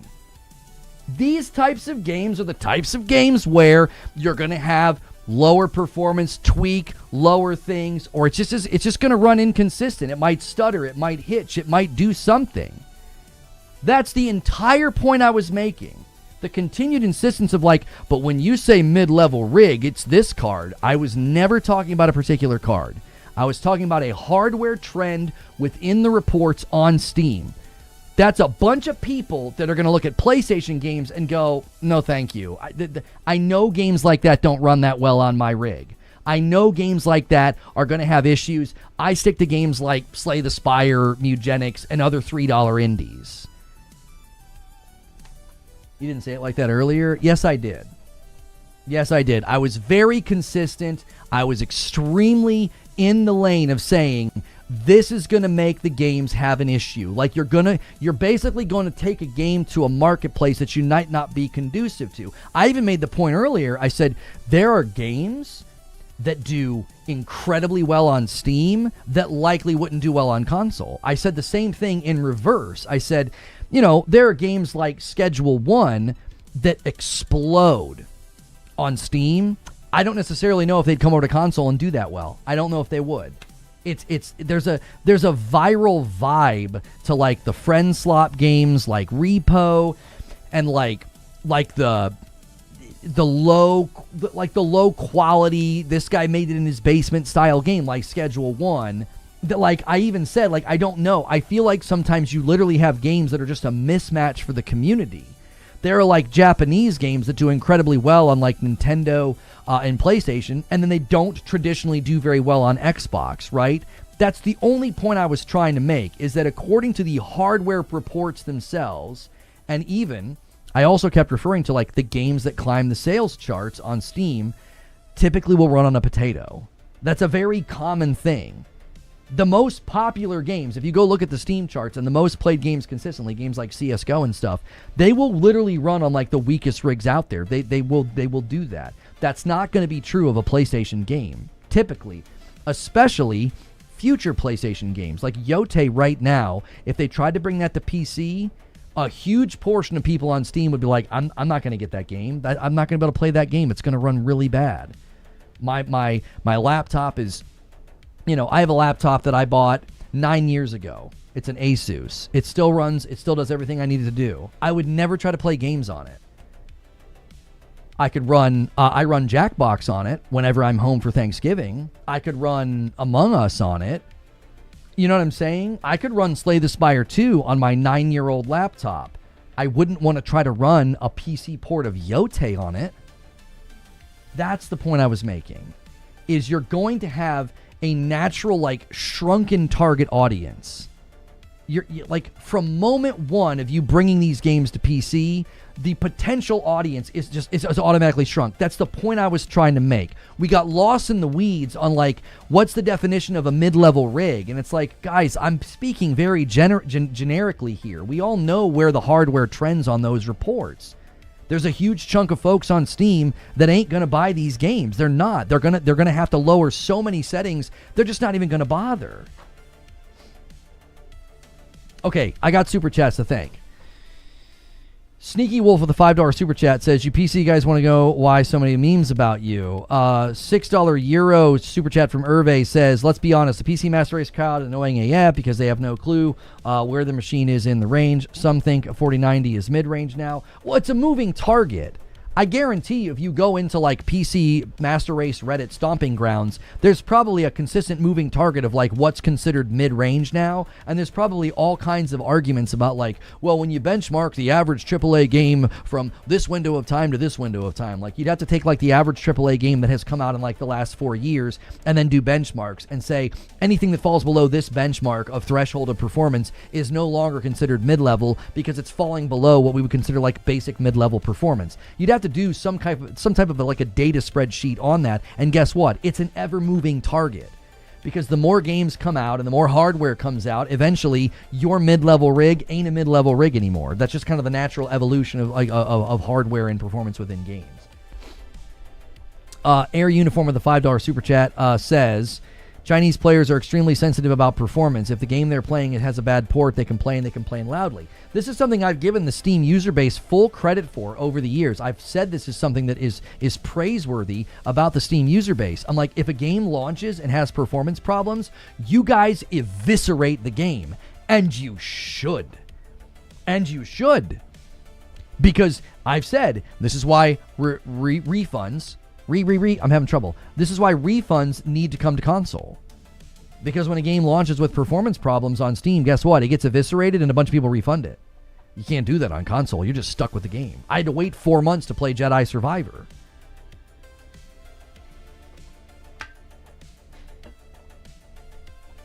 And Spice King is trying to set up a dunker. All right. You guys are in the final countdown now. You have an hour.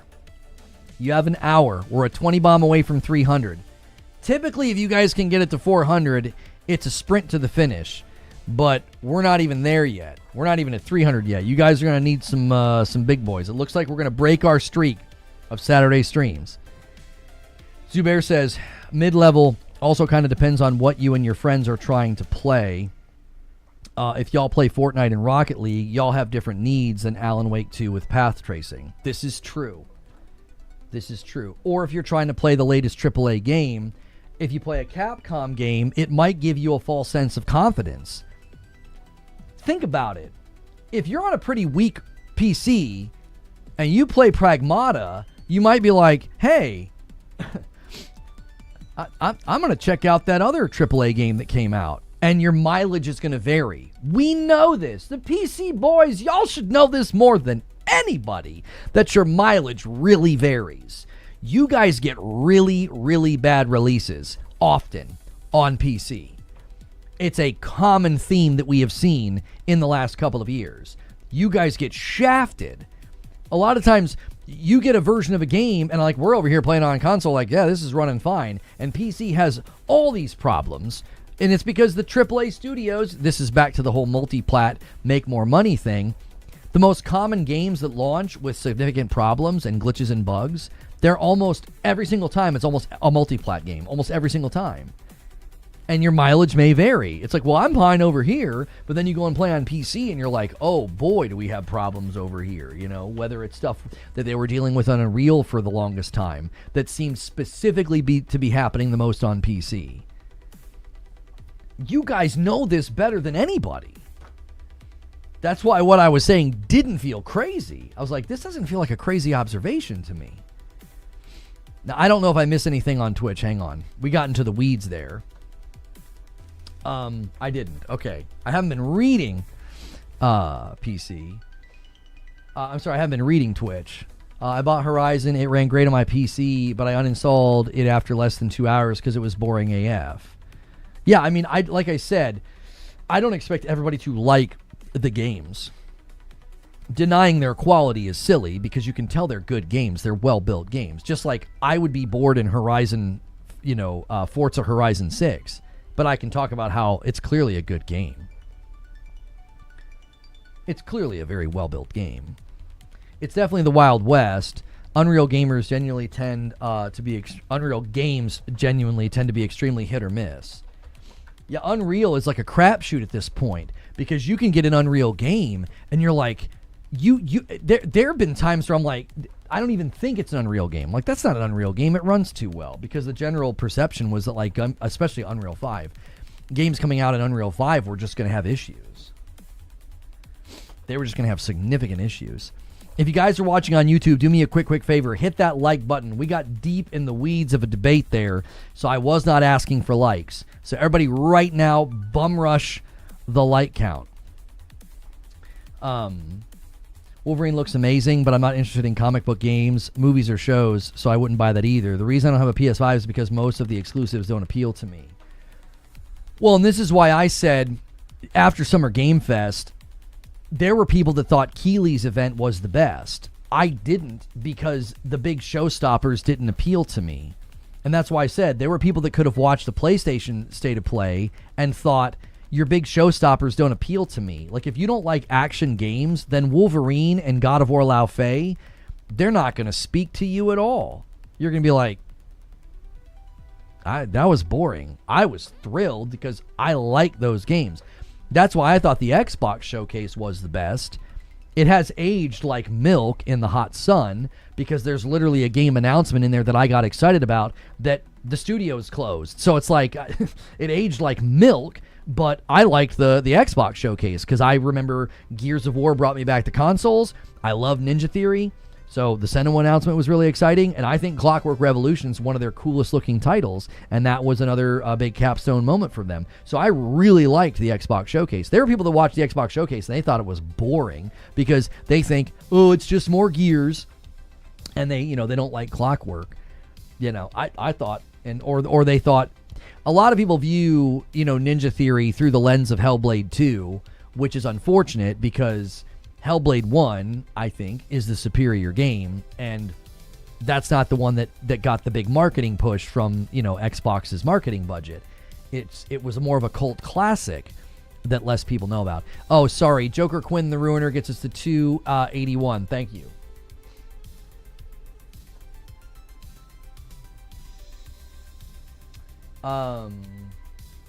This doesn't have squat to do with anything, but I'm the only one that can save Xbox and Game Pass, but they won't ever hire you, not even to be a custodial engineer. Why? You think you're the only one to save it? What in the world are you talking about? Lono is ignoring my ruin just like the Xbox boys try to ignore the bad things going on. I see how it is. Well, I was hoping somebody was going to drop the 20 bomb. And then you wouldn't get credit for the ruiner.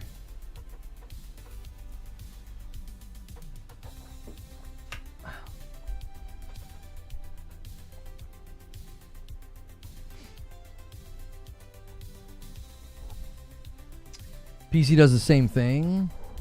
What are you guys debating? PS5 is a mid-level experience because there's games even at 720 on PS5. But you're talking about internal resolution, and I don't think that's what he was talking about. So So what you're doing is called a false equivalency. When he was describing 1080, he wasn't describing internal resolution. He was describing the literal resolution that you're playing at. So if you're playing a game that's internally 1080 and then upscaled, that's not what he was referring to. I thought the Xbox show was great, but mainly because they had Persona, and I need that on my PS5. We aren't debating. I'm talking facts. They are being emotional. Well, he's attempting to debate, but what he's not understanding is that when you said what you said about 1080, you're not referring to an internal resolution. When Creature said playing anything at 1080 is a mid-level experience, and you're like, oh, but the consoles do that all the time, so the consoles are mid-level? No, internal resolution is not the resolution that I look at with my eyeballs. Like, that's the point. That's why upscaling has been, pretty. Guys, really quickly on YouTube, this has been a habit lately. The likes are not moving, and I don't know why this is happening.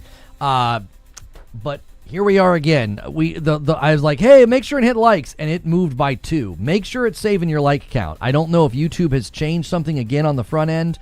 But let's go for 300. We've been going for 2 hours. You got to have that. We got to have a like ratio, or it's bad. It actually hurts us.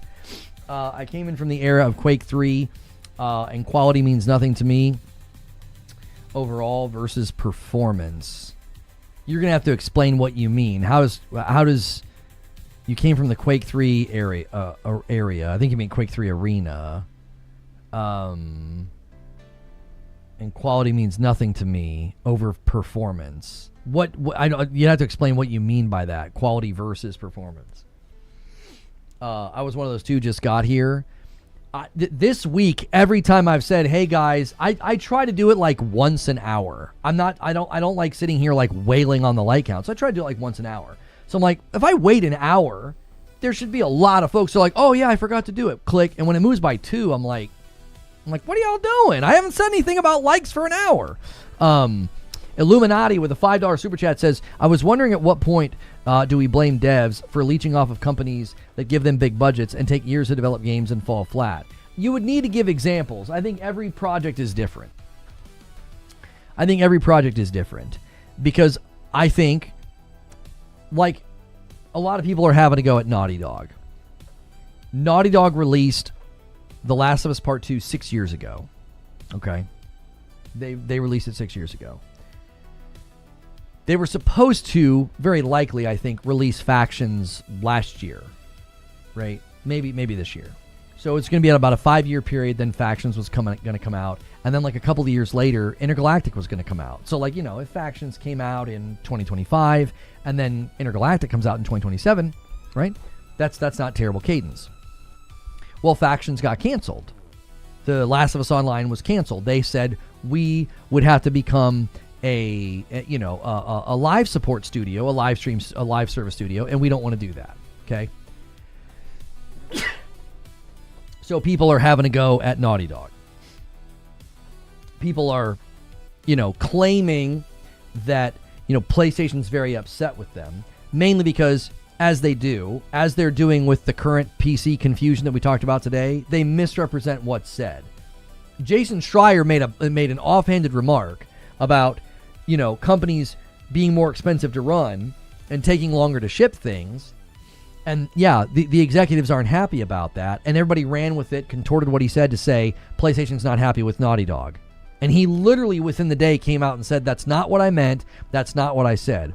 They all run with the stories in the videos anyway, because they're not honest. So that gets out into the ether. And now people will come in here with the headcanon. They saw a thumbnail. They saw a video. PlayStation's not happy with Naughty Dog. Based on a statement that didn't say that, was contorted to say that, was corrected within the hour, and it doesn't matter. People make the videos, the tweets, and now everybody thinks it. So you have to get into the actual meat and potatoes of and the nuance, and down into the mire and slice it up to be like, why do we have a company like Naughty Dog and they haven't shipped a game in 6 years? Why? Well, when you actually diagnose what happened, you figure out why there's a vacancy. If The Last of Us Factions would have released, we'd be having a very different conversation. We'd probably be talking about the fact that not enough people are playing and it's dying. That's my assessment. I don't think it would have lasted. I think it was a mode, and it would have probably died on the same rocks that a lot of live service games die on. They die on the rocks of longevity. They just don't have it. It's fun, and then a month later, nobody's playing. You don't have to agree with me. That's my take. The point is, though, is that when you diagnose what's happening with Naughty Dog, the reason they haven't had a game come out is very different than why State of Decay 3 isn't out. We don't know what they're doing. State of Decay 3 was announced 6 years ago. In 2020, in the summer of 2020. So it's been 6 years. And they've got nothing. They've got an alpha. And they had a trailer that looked like it had a pretty good amount of gameplay. You'd have to go ask them, like, why 6 years? And you only now have an alpha? So it's going to take you guys 7 years to develop a sequel? Sequels are supposed to come out faster. Right? Tsushima sequel took 5 years. Horizon sequel took 4. Ragnarok sequel, a God of War sequel took 4. So sequels, 4 to 5 years. That sequel is going to take 7 years to come to the market? You'd have to ask them. Like, why did it take so long? I don't know. They literally did that video and they're like, most of the team's been working on State of Decay 2. You're like, what? So like, every game is completely different. It's going to take roughly 7 years for Naughty Dog to ship a new game, and it's a brand new IP. It's a brand new IP with an entirely newly built fighting system and combat system that they've never had in their games before. Okay? State of Decay 3 is a sequel that looks very similar and adjacent to State of Decay 2, and it's going to take 7 years to come out. Now, if you looked at both of these studios and you said, you're just wasting time, you're just wasting money, this is ridiculous. I think, again, you have to get into the muck and the mire and diagnose, like, what the frick happened? Why did it take so long? You have to do that with each individual studio. Let's take Bend as an example. All right? Let's take Bend as an example. Bend shipped Days Gone 7 years ago. On paper, you're like, what the frick are you doing, Bend? It's taking you 7 years and you don't even have an announcement? You don't even have a trailer? What are you doing? Well, we know what they were doing. They were wasting time on a live service game that got canceled. They were wasting time on a live service game that got canceled. It probably would have come out, I don't know, a year or two ago.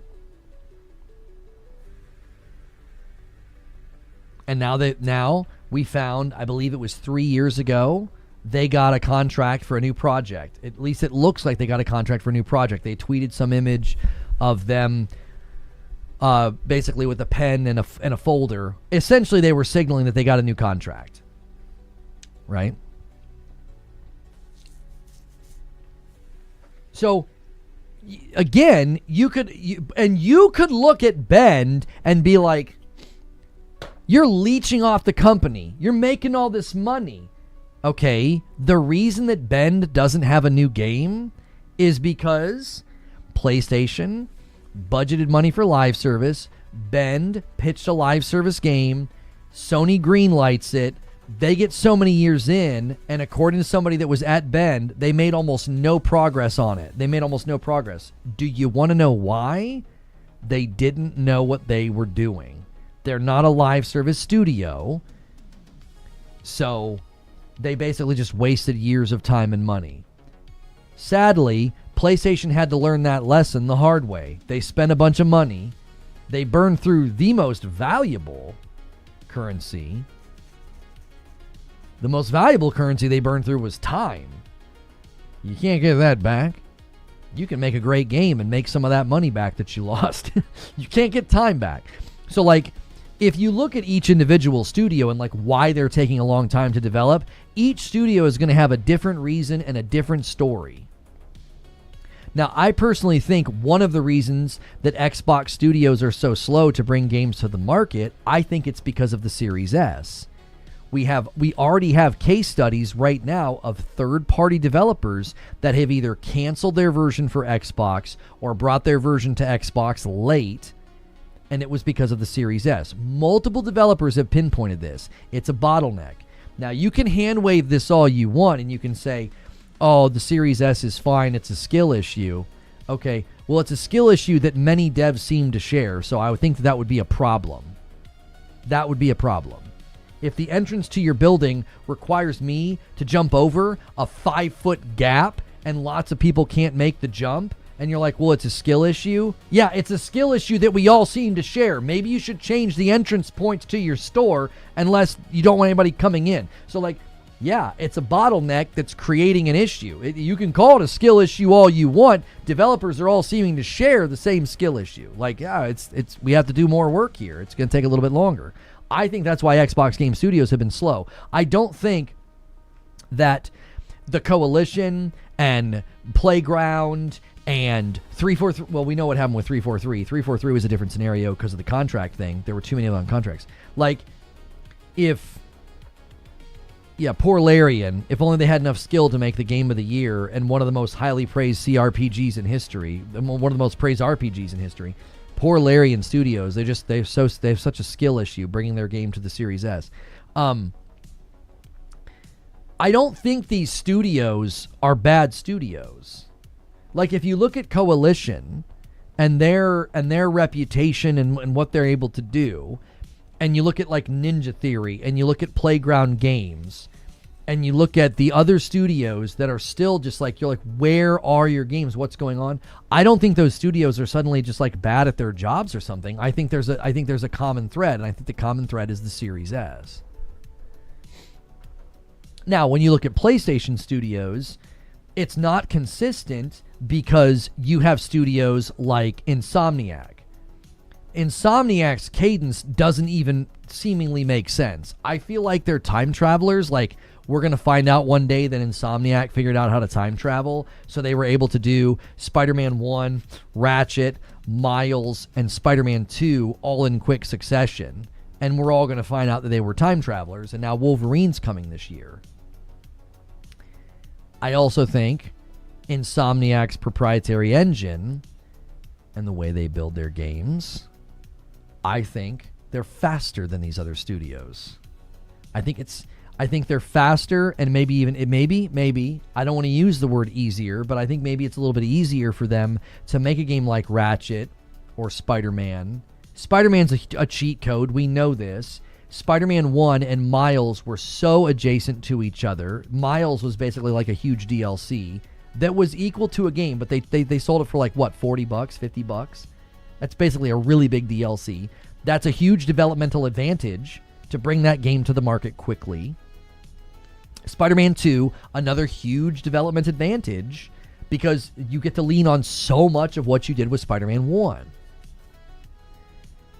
So, when you look at something like Intergalactic, it's just going to take longer.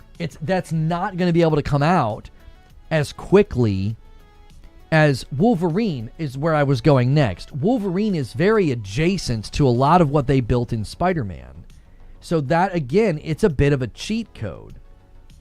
If Insomniac was suddenly building a giant open world multi-class RPG, like where you had multiple classes and skill trees and backstories, and they had to build a dialogue system at the level of like Mass Effect, do you think they would have built it as fast as Wolverine? Do you think they would have? When did Spider-Man 2 come out? Like 3 years ago? Do you think there would have been a 3-year gap between Spider-Man 2 and Insomniac taking a crack at like a Mass Effect level size RPG? No, it would have taken them longer. They're working well in their lane, but their lane, I think that it's just the wheels are greased. Like they can very quickly get games like this to the market quicker than other studios, especially when other studios are going to do something completely new. Like jumping from The Last of Us Part 2 to Intergalactic is a big jump for Naughty Dog. It's not like they're making a game. Imagine they made, I got one for you. Imagine that The Last of Us Part 2 ended and Naughty Dog decided to make Uncharted with Cassie Drake. I bet you that game could come out faster than Intergalactic. I bet you.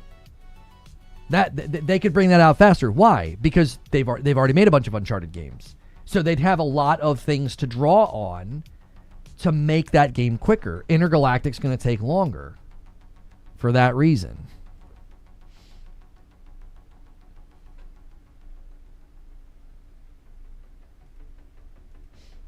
Explains why their games feel the same.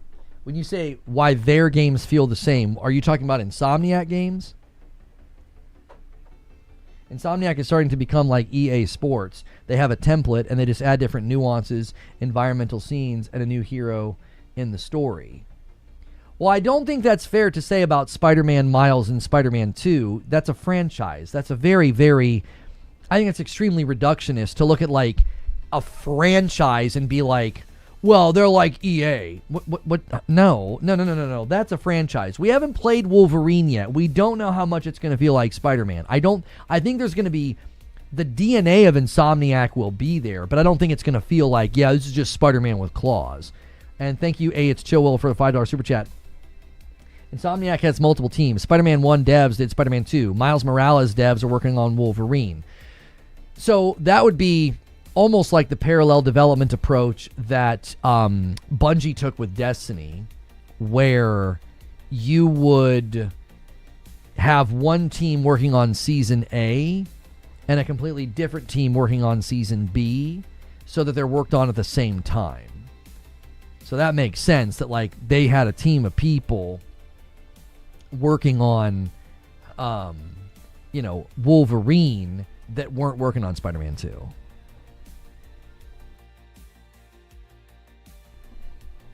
How do these all Insomniac games are too much alike feel about Bethesda's Elder Scrolls and Fallout games? Well, saying Insomniac games feel the same to me, again, I think is an oversimplification. If you're talking about the Spider-Man games, it would be weird for the Spider-Man games not to feel similar. You're not making a very thoughtful observation if you're like, yeah, the Spider-Man games feel really similar. You don't say. I can't believe Spider-Man games feel similar to each other. Next, you're going to tell me that, Street Fighter games feel similar to other Street Fighter games. Like, wow. Does Slay the Spire 2 feel similar to Slay the Spire 1?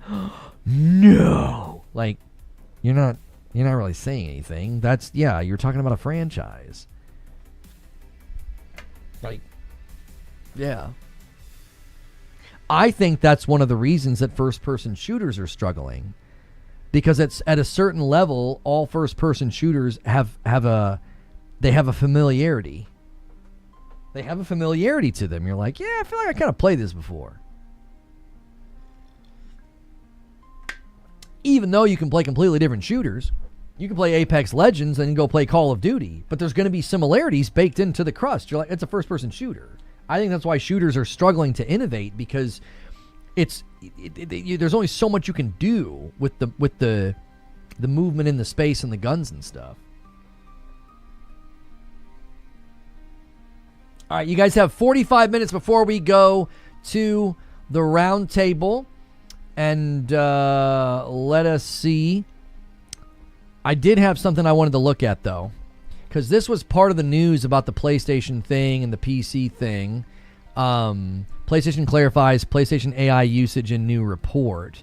In an all-new financial report submitted to the U.S. SEC, Sony has made a few comments about how it intends to use artificial intelligence to strengthen or evolve the PlayStation ecosystem. When the report was published, eagle-eye readers, such as GameFile Stephen Totillo, noticed that some boilerplate and introductory information had been changed year over year to tell a different story in some places. These changes introduced a spat of narrative about how Sony is leaning on AI to unleash the creativity of studios. Before going any further, consider downloading the free Insider Gaming app for the cleanest way to read our gaming news from Google Play or the App Store. So yeah, if you guys were not aware, Insider Gaming has an app, and then you can even pay money to get exclusive content from them. like the Iron Lords After Dark. So there's a reason to download that app. PlayStation Artificial Intelligence. Okay. In a breakdown pulled together by GameFile, the key points of Sony's recent SEC filing were clearly outlined. The nature of how PlayStation intends to interact with artificial intelligence, still being talking points of the industry, was established under a few bullet points. AI for game development productivity, AI for game-efficient routing of player transactions, AI for recommending games to players on PlayStation Store. This is probably the most inoffensive use of AI. Like, hey, you really like rogues. Here are some rogues. You know, there are people like you that like rogues and shooters, and they also like this rogue and shooter. Like, that's probably the most inoffensive use of it. AI and machine learning to improve graphics. This, again, is going to come into, like, the neural arrays and the stuff that they're working on with Project Amethyst and upscaling and PSSR. Ultimately, it's nothing new or innovative, and it's exactly how studios aplenty have been leaning on artificial intelligence for years. The AI and machine learning elements to improve graphics is something that has been happening in recent months, with innovation pushed forward by NVIDIA, and the PlayStation Store recommendation element is hardly a novel concept. Yeah, that's what I just said. It's just really inoffensive. The game development productivity note is run-of-the-mill too. Developers leaning on AI to iterate faster, automate simple or repetitive tasks, or to procedurally generate content and assets are all concepts even the most tech-ignorant gamers could easily understand. As Totillo suggests, this could be a simple way to weave some trending corporate buzzwords into the report, as nothing here screams an attempt to evolve into the next big thing in game development space. Well, and there are comments from Nishino. Nishino comments on AI. He's got comments on AI where, and this is back in May, he says it's a powerful tool. They want it to be the best place to play and publish. That was Totoki that said that. But Hiroki also said this. Hiroki said, human creativity must remain at the center, while adding, AI is a powerful tool, but not a replacement for artists or creators. Now, you might think that this is just like placating to the public. But Hiroki Totoki doesn't strike me as someone who really cares about, like, what people are screaming about on Twitter. I think what he's signaling here is not just to the public, but to the shareholders. Yeah, we're going to use AI, but we're not replacing our artists or our creators. Like, if the expectations from the shareholders is you're going to start supplanting people with AI, he's like, no, that's not what this is. Because I think he knows at an executive level, there's a big push for that. There is an enormous push for, let's use AI to replace people. And Totoki is pushing back on that notion, which again makes me, I'm not worried about their use of AI, especially with how they've used it with like PSSR and stuff. Our goal is to always be the best place to play and the best place to publish. We see AI as a powerful tool to help us in this mission. Now, one of the reasons he's saying this here is because publishing on PlayStation, PSSR is something that devs are clearly latching onto and enjoying, and they're using it. One of the devs recently talked about how the update on PSSR 2 was basically like drop-in. They didn't have to do anything. They were essentially praising how easy it was to utilize that. That's another element here that I think you need to remember. That, like, when he's saying, yeah, we want to make sure AI gives us, it puts us in a position to be the best place to publish, then, that is one way that they're doing it. Nishino explained how first-party studios are using generative AI and related technologies in game development today, including a proprietary generative AI program called Mockingbird, which, quote, quickly animates 3D facial models based on performance capture. So they have a proprietary program called Mockingbird that lets them speed up this process. It quickly animates 3D facial models based on performance capture. So here he goes elaborating again. Importantly, we are not replacing human performers, but rather optimizing how we process the data from these live captures. So again, the important thing here, once again, he's pushing back on the notion. We're not doing this so we can replace the people. We're doing this to optimize the work after the fact. Like, hey, we just captured all your motions. This is going to help us make this process faster. Again, the stress is he does not want the bean. This is Nishino talking now. They don't want the bean counters thinking like, oh, you're going to start replacing people. They're saying, no, that's not what we're doing. If that's your expectation, that we're not doing that. With Mockingbird, animation work that would have taken hours can now be completed in a fraction of a second. This again makes the person using this tool, the engineer, the developer or whatever, that person's now more valuable because they're able to get more work done. Like this here again is not signaling replacement or supplanting people. It's signaling, hey, you can use this tool and you're better and more efficient at your job. That increases your value as a member of the team. Instead of being like, yeah, it's going to take me all day to do this. Nishino points out another example in PlayStation Build for animating hair. Oh, this is often a labor-intensive process given the volume of strands that must be created. Yeah, hair is always troublesome.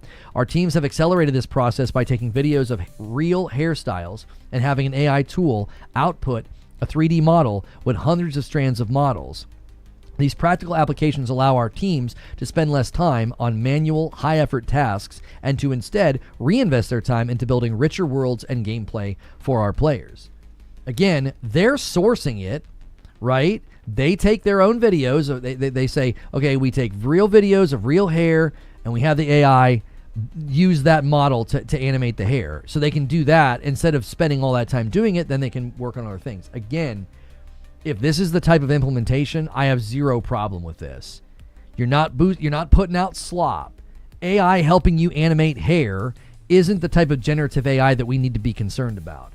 Generative AI that's like helping you take a real person's capture and then doing animation of it, right? Quickly animating like the 3D facial models. That's not going to turn into slop. That's not the level of generative AI that we're concerned about. This is why I told people the other day, like, if you're going to purity test video games, like, now we're learning that, like, oh, well, Unreal Engine is going to have levels of generative AI in it. And people are like, well, now you're not going to, you know, what the makers from Vampire Survivors are, like, reevaluating their, you know, their partnership or whatever with Unreal or with Epic or with Fortnite. And it's like, yeah, but if you're doing this level of purity testing, you're really going to have to think about the fact that, like, there are different versions of generative AI. There are different versions of generative AI. And I think that using generative AI to do some of this, like the hair, for example, you're not taking someone's job. You're making that person's job more efficient. Like the guy that was going to spend an entire day working on this hair thing, he gets to work on something else now. So he's not having his job taken. At some level, he's having his job bring more value to the table. Oh man, that guy used to spend, you know, half of his hours on a project, you know, in a given week, half of his hours were spent animating hair. And now we can pull him over here and have him work on this instead. We've started using AI this way at work, and it's great. Search these 1,000 documents and pull all the names and their email addresses. Make a list of all X mentioned. Yeah, Zubair, I remember when I had this conversation with my lawyer about the discovery process and how exhaustive and painful and expensive it is. AI is certainly going to help law firms expedite discovery process.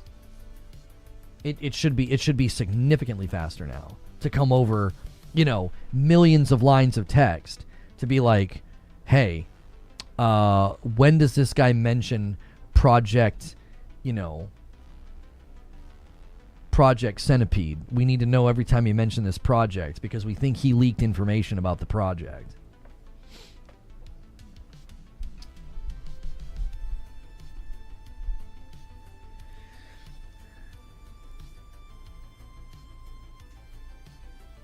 Just ahead of Palworld 1.0 releasing, we're back up to overwhelmingly positive.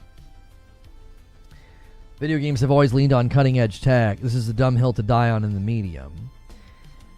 Well, there's like circles of care. There's like the people that care about, you know, the ethics or the environmental impact. But then there's the people that are like, I just don't want it to look like slop. I think that's the bigger group. because that's like John Q. Public. If John Q. Public can look at your game and is like, that's a bunch of slop, then they're understandably going to be like, I don't want to play that game. It looks like crap. It looks like you guys didn't put time into it. Did you guys see that Onimusha is earlier now? Blood of Dawnwalker's on the 3rd. Onimusha moved back to the 4th. Halloween game, Valheim 1.0. Then there's Wolverine, Fire Emblem, Dune Awakening comes to console, Control Resonant, Silent Hill Townfall, Minecraft Dungeons, Rayman Legends Retold, Ace Combat. Keep in mind, Ace Combat can be played as early as the 29th if you do early access. So Onimusha is now earlier, right after Blood of Dawnwalker. I mean, you know which one I'm going to be playing. Onimusha that demo is excellent. It's excellent.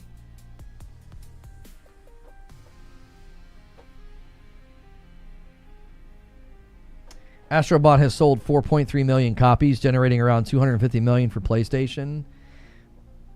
Yeah, again, Alenia Analytics running with an estimate that makes that game look way more successful than people said it was. I wonder if the people that have championed Alenia Analytics saying SAROS is a flop, I wonder if they're going to be running with those numbers today.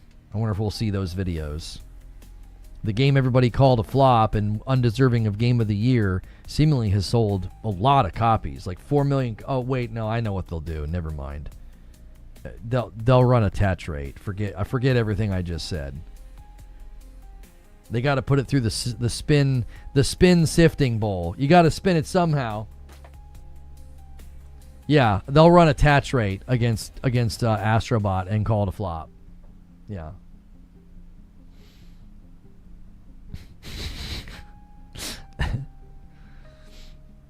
Budget to profit doesn't matter. Attach rate matters.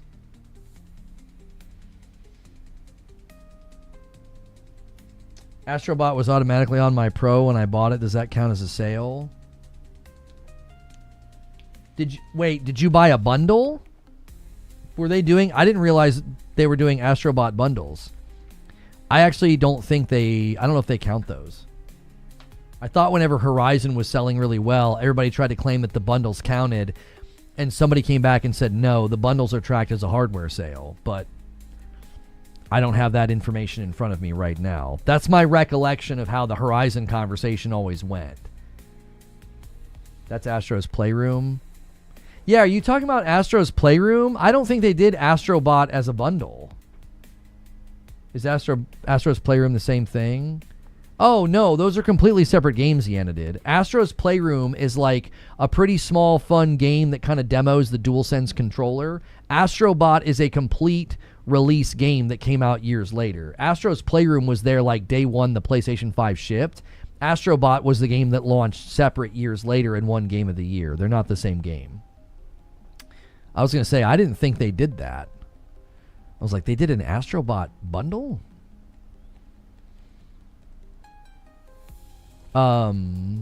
Next week, share portraits of Arjun as he explores the corrupted world of SAROS, and you could be featured on the PlayStation blog. I'm gonna have to go in there and try and get some pictures.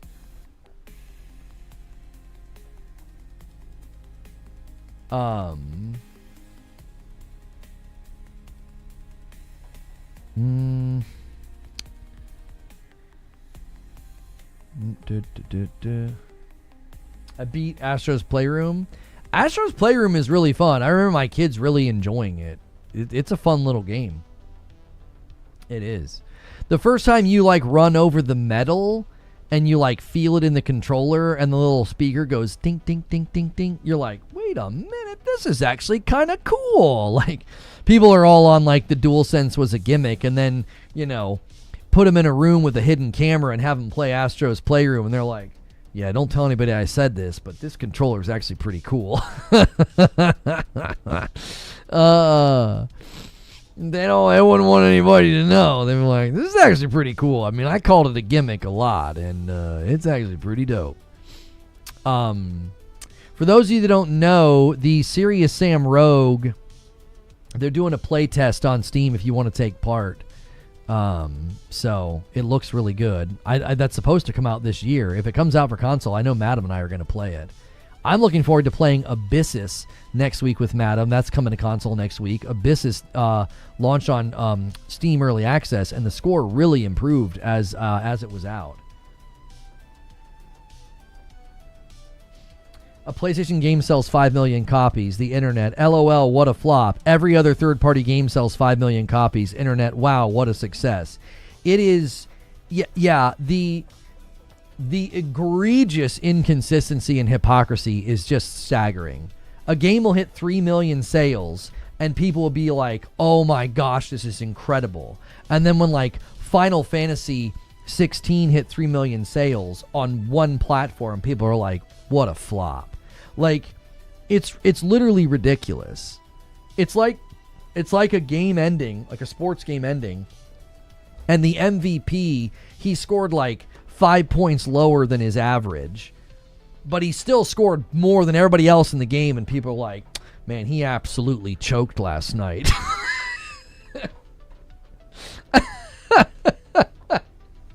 You know what I'm saying? It's ridiculous. It's like a third-party game that you can buy on Xbox, PlayStation, and PC. It'll sell 3 million copies, and people go berserk, and they all, what a triumph. And then a game that only ships on PlayStation hits 3 million sales, and they're like, yeah, what a joke. Look at that attach rate. What a joke. Exclusives are a joke. And it's like, do you own a calculator?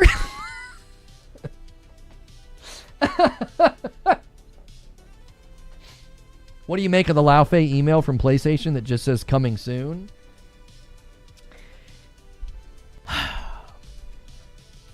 Here's what I think about God of War Lao Fei. It's coming soon. No, I'm kidding. It's coming soon. What do you mean? Isn't it obvious, Chrono? It's coming soon. No, this is what I think is going on.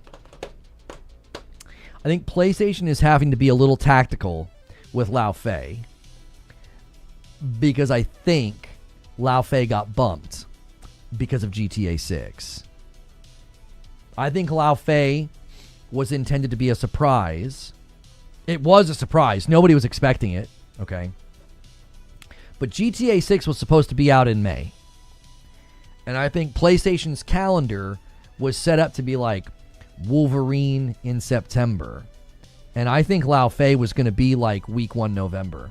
I think they were going to just come out and boom, nobody's ready. Oh my gosh, a brand new spin-off God of War, November. What? Because Ragnarok was November and then Valhalla was December. Like that time of year, God of War has been landing recently. That's what I think. I think it got bumped. I think GTA 6 completely changed things. And so now I think Lao Fei is like March, February, March, not January. January's, I don't think big games, I could be wrong. You might be able to correct me here. I don't think a lot of big games typically drop in January. I think everybody kind of waits, and then February and March, the deluge begins because they want to get the games out before the fiscal period closes. That's what I think. So what's probably going on with Lao Fei is they're having to be a little cagey. Like they can't say anything because number one, they want to let Wolverine shine. Number two, they want to let Phantom Blade Zero shine. And then number three, they're going to make buckets of cash on GTA 6 so they can kind of bide their time. I would bet we get a release date for Lao Fei at the Game Awards. That would be my bet. I've gotten a little bit better at predicting PlayStation. I hit a lot of bullseyes on the PlayStation State of Play. That's the first time I've gotten a lot of predictions right about PlayStation. Usually I get all of my predictions wrong. Typically when I make predictions about what PlayStation is going to do, I get every one of them wrong. This time, on that State of Play, I had like an 80% accuracy rate. I hit a lot of bullseyes. Like I was like, they're going to end it with Lao Fei. They're going to end it with this God of War. I said, if they're starting with Wolverine, there's obviously going to be a big PlayStation studio at the end, come out swinging. And I said, I think it's Santa Monica. And so I think Lao Fei's release date is at the Game Awards. I think they also, maybe they go for the double whammy, because I also think they're going to have Intergalactic at the Game Awards, and they're going to confirm that Intergalactic is coming 2027. And then Intergalactic is going to be their fourth quarter game, like the way that Yōtei. The way Yōtei at the Game Awards was like 2027, or when it was like a state of play or something, and it was like 2027, and you're like, oh, it's next year. We don't know the date yet. I think that's what they'll do. Maybe Wolverine and RE9 Game of the Year. I don't think Wolvie gets a Game of the Year nomination. I think it's too crowded. I think Pragmata and RE9 are in stronger positions. I think SAROS is in a better position than Wolverine. I think Wolverine will struggle to get votes. I think SAROS has a better chance of outlets voting for it.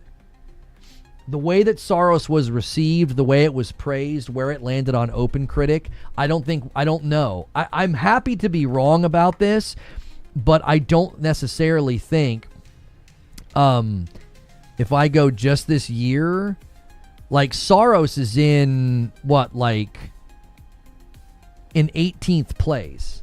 So SAROS is in the top 20. But you got to remove some of these smaller games that have like no reviews. Like there's this game, Rel Warped Worlds of Troubled Times. This game has 4 reviews and it's in the top 20. If you review the small games that have like no reviews at all, SAROS is in a really, really good standing. Like if somebody put together a spreadsheet of the top games on OpenCritic that have over 120 reviews, we'll just say maybe over 100, SAROS is in a great spot. SAROS is in 18th place. If you remove all these games that only have like single-digit reviews, like 5 or 8 reviews, SAROS actually is probably going to land, I think it's going to land higher than Wolverine. Schrodinger's Cat Burglar is up here. It has 6 reviews. You got to remove games like that. They're not going to get voted on. They just have a really good average. Here's another one with 10 reviews. If I remove the 3 games we just talked about, SAROS jumps to 15th place. What are you looking at? What are you looking at? Oh, that's Metacritic. On Metacritic, SAROS is in 8th place. It's a top 10 game. It's a top 10 game. Like, I think, I genuinely think this. Like, I think, listen, there's the anti-wokies and the morons that believe anything you put in front of them. You know what I mean? You could put a piece of cake in front of them made out of dog crap, and they would ignore the smell and be like, this is great. Like, they believed all the fake AI crap about SAROS, and they'll get really mad when I say this, but, like, SAROS is in a great spot for a Game of the Year running. It's in 8th place. It's behind 007, Mugenics, RE9, Pacopia, Schrodinger's Call. I don't know. Is Schrodinger's Call super popular? I've not heard of that game. Forza Horizon 6 and Mina the Hollower. I think Mina the Hollower is gonna be the little title, the little engine that could. Mina the Hollower is gonna be the indie title that gets a Game of the Year nomination. So that's one. I think RE9, I think Pragmata, I think 007 and SAROS. I think those and then Pocopia. Those 6 games are going to make it extremely hard for anybody else to get up there. Wolverine, GTA 6 could go up there as well. We know GTA 6 stands to be a tall game this year. We know this. Crimson Desert. Listen, I know the fans love Crimson Desert. I just don't know the press. The press was very tepid to Crimson Desert. It didn't launch well. It's a lesson in not launching your game too early. If Crimson Desert would have pulled a Baldur's Gate 3, it could be the darling this year, but they launched and they spent like a month fixing their game. It's also a pile of derivative gameplay. Like, call it what it is. You're loving it. You think it's amazing. Come on. That thing, they didn't innovate. They didn't, come on. You listen to the developers talk about how the game was developed. They were like, oh, the sky thing in The Legend of Zelda Tears of the Kingdom is cool. Let's add that to our game. It's just a barrage of derivative ideas. Like, it's a cool game and people are loving it. But come on. It's not going to be up there over RE9 or Pragmata or like a 007 or GTA 6. Come on, it isn't. The guys that love that game, they can't see the forest for the trees. They can't see the sand. What is it? They can't see the desert for the sand. They're lost in the Crimson Desert. They can't see it. Yeah, Pokemon Pokopia. You know what I'm saying? You got dominant games this year that the media loved. Those are the games that are going to get nominated. Crimson Desert? No. People turned Crimson Desert into like a culture war, statement, and it did really, really well. It did really, really well, and credit where credit's due. They did like a really, really good job making the game amazing, and it was crushing it. It was basically pulling like MMO numbers, and now, 20,000 player peaks every day. It did its job. They made a ton of freaking money. The ZeniMax layoff news might drop today, says George Broussard. Listen, if there are layoffs coming, it's going to land today. That's what Xbox and any major corporation is going to do with layoffs. They're going to do big layoffs and bad news on a Friday.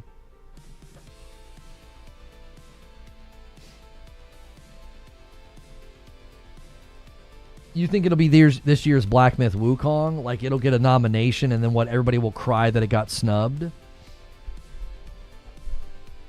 Did you see PlayStation release a PS5 Pro GTA 6 bundle? And if so, it would be better to be cheaper at $750 to sell more PS5 Pros instead of at $900. Oh, you're asking, do I see them doing that? That's a good question. I tell you what they'll probably do, and you're not going to like my answer. So if I end up being right, don't take it out on me. But I don't think corporate level executives are going to approve a price drop on the hardware when GTA 6 is in the room. GTA 6 is like, hey, I see you're still on that PS4. Mm-hmm. Yeah. Yeah, it's going to be really, really expensive for you to come play me. And that's just too bad.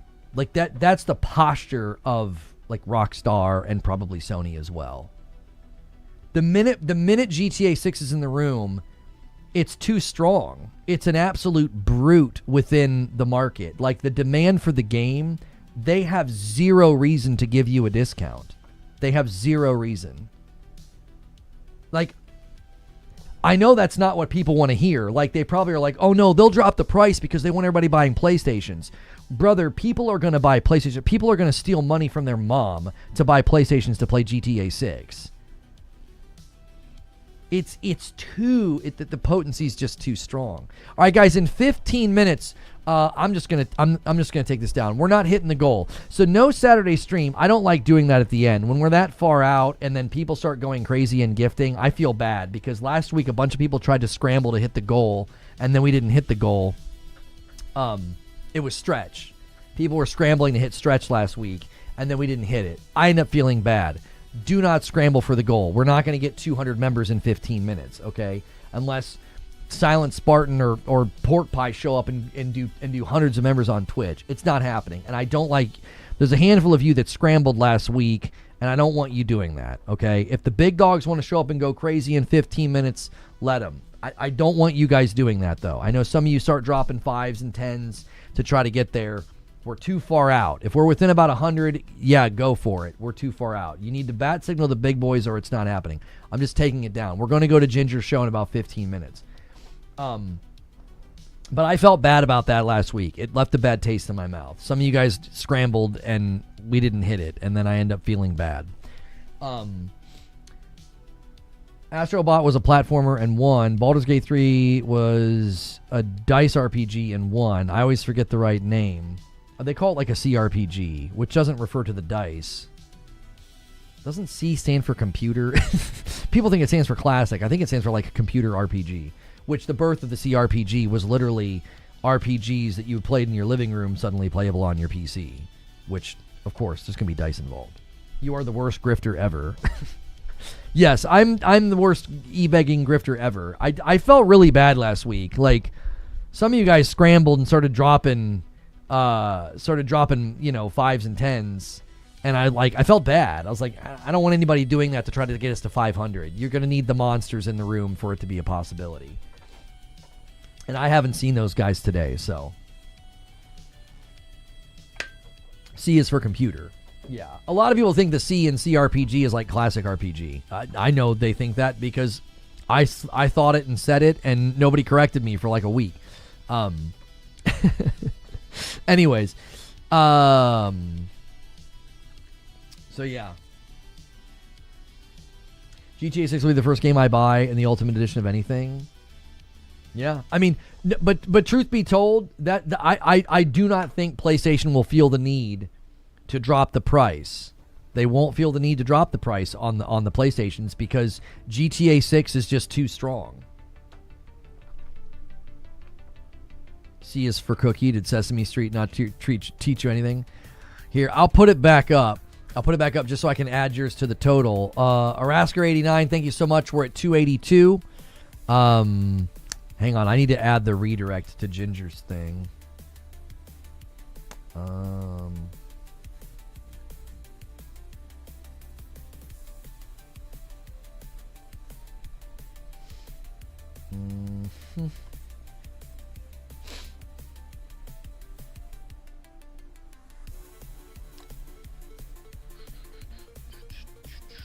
Okay.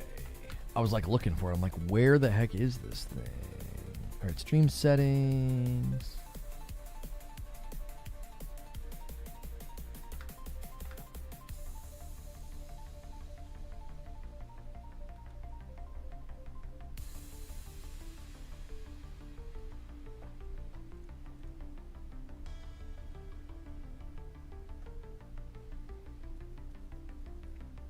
Shinobi Art of Vengeance is coming to the Nintendo Switch 2 this fall.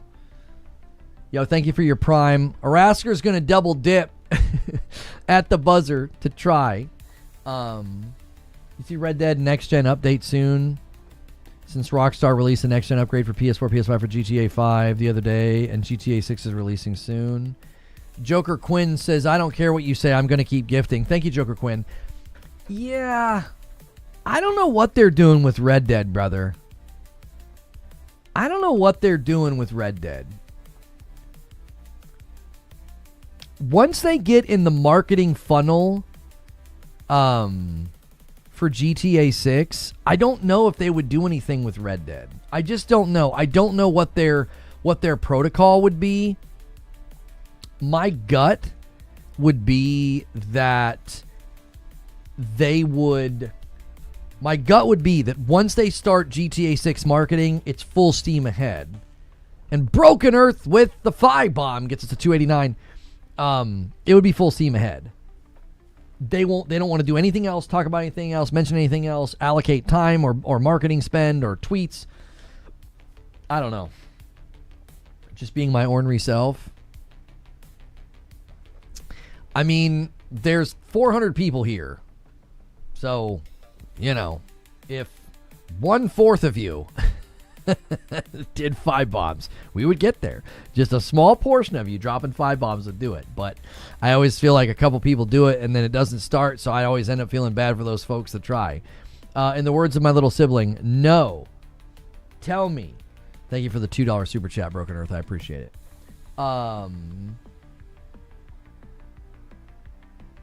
Presumably, unless a wild nuke implosion of bad happens with GTA 6, you won't hear a peep outside of that IP for 3 to 4 years.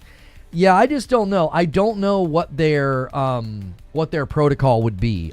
That's my gut instinct. My gut instinct is that once they start pushing pieces of GTA 6 marketing out, they will do nothing else. They will not do anything else. That'll be it. That'll be all they talk about. I don't think they'll be doing something with Red Dead. I don't think they'll be doing something with, their other pieces of property. That doesn't mean the other pieces of property won't get updates like, GTA Online and stuff. But I just don't think like Red Dead Online or Red Dead Redemption 2. I just don't think so.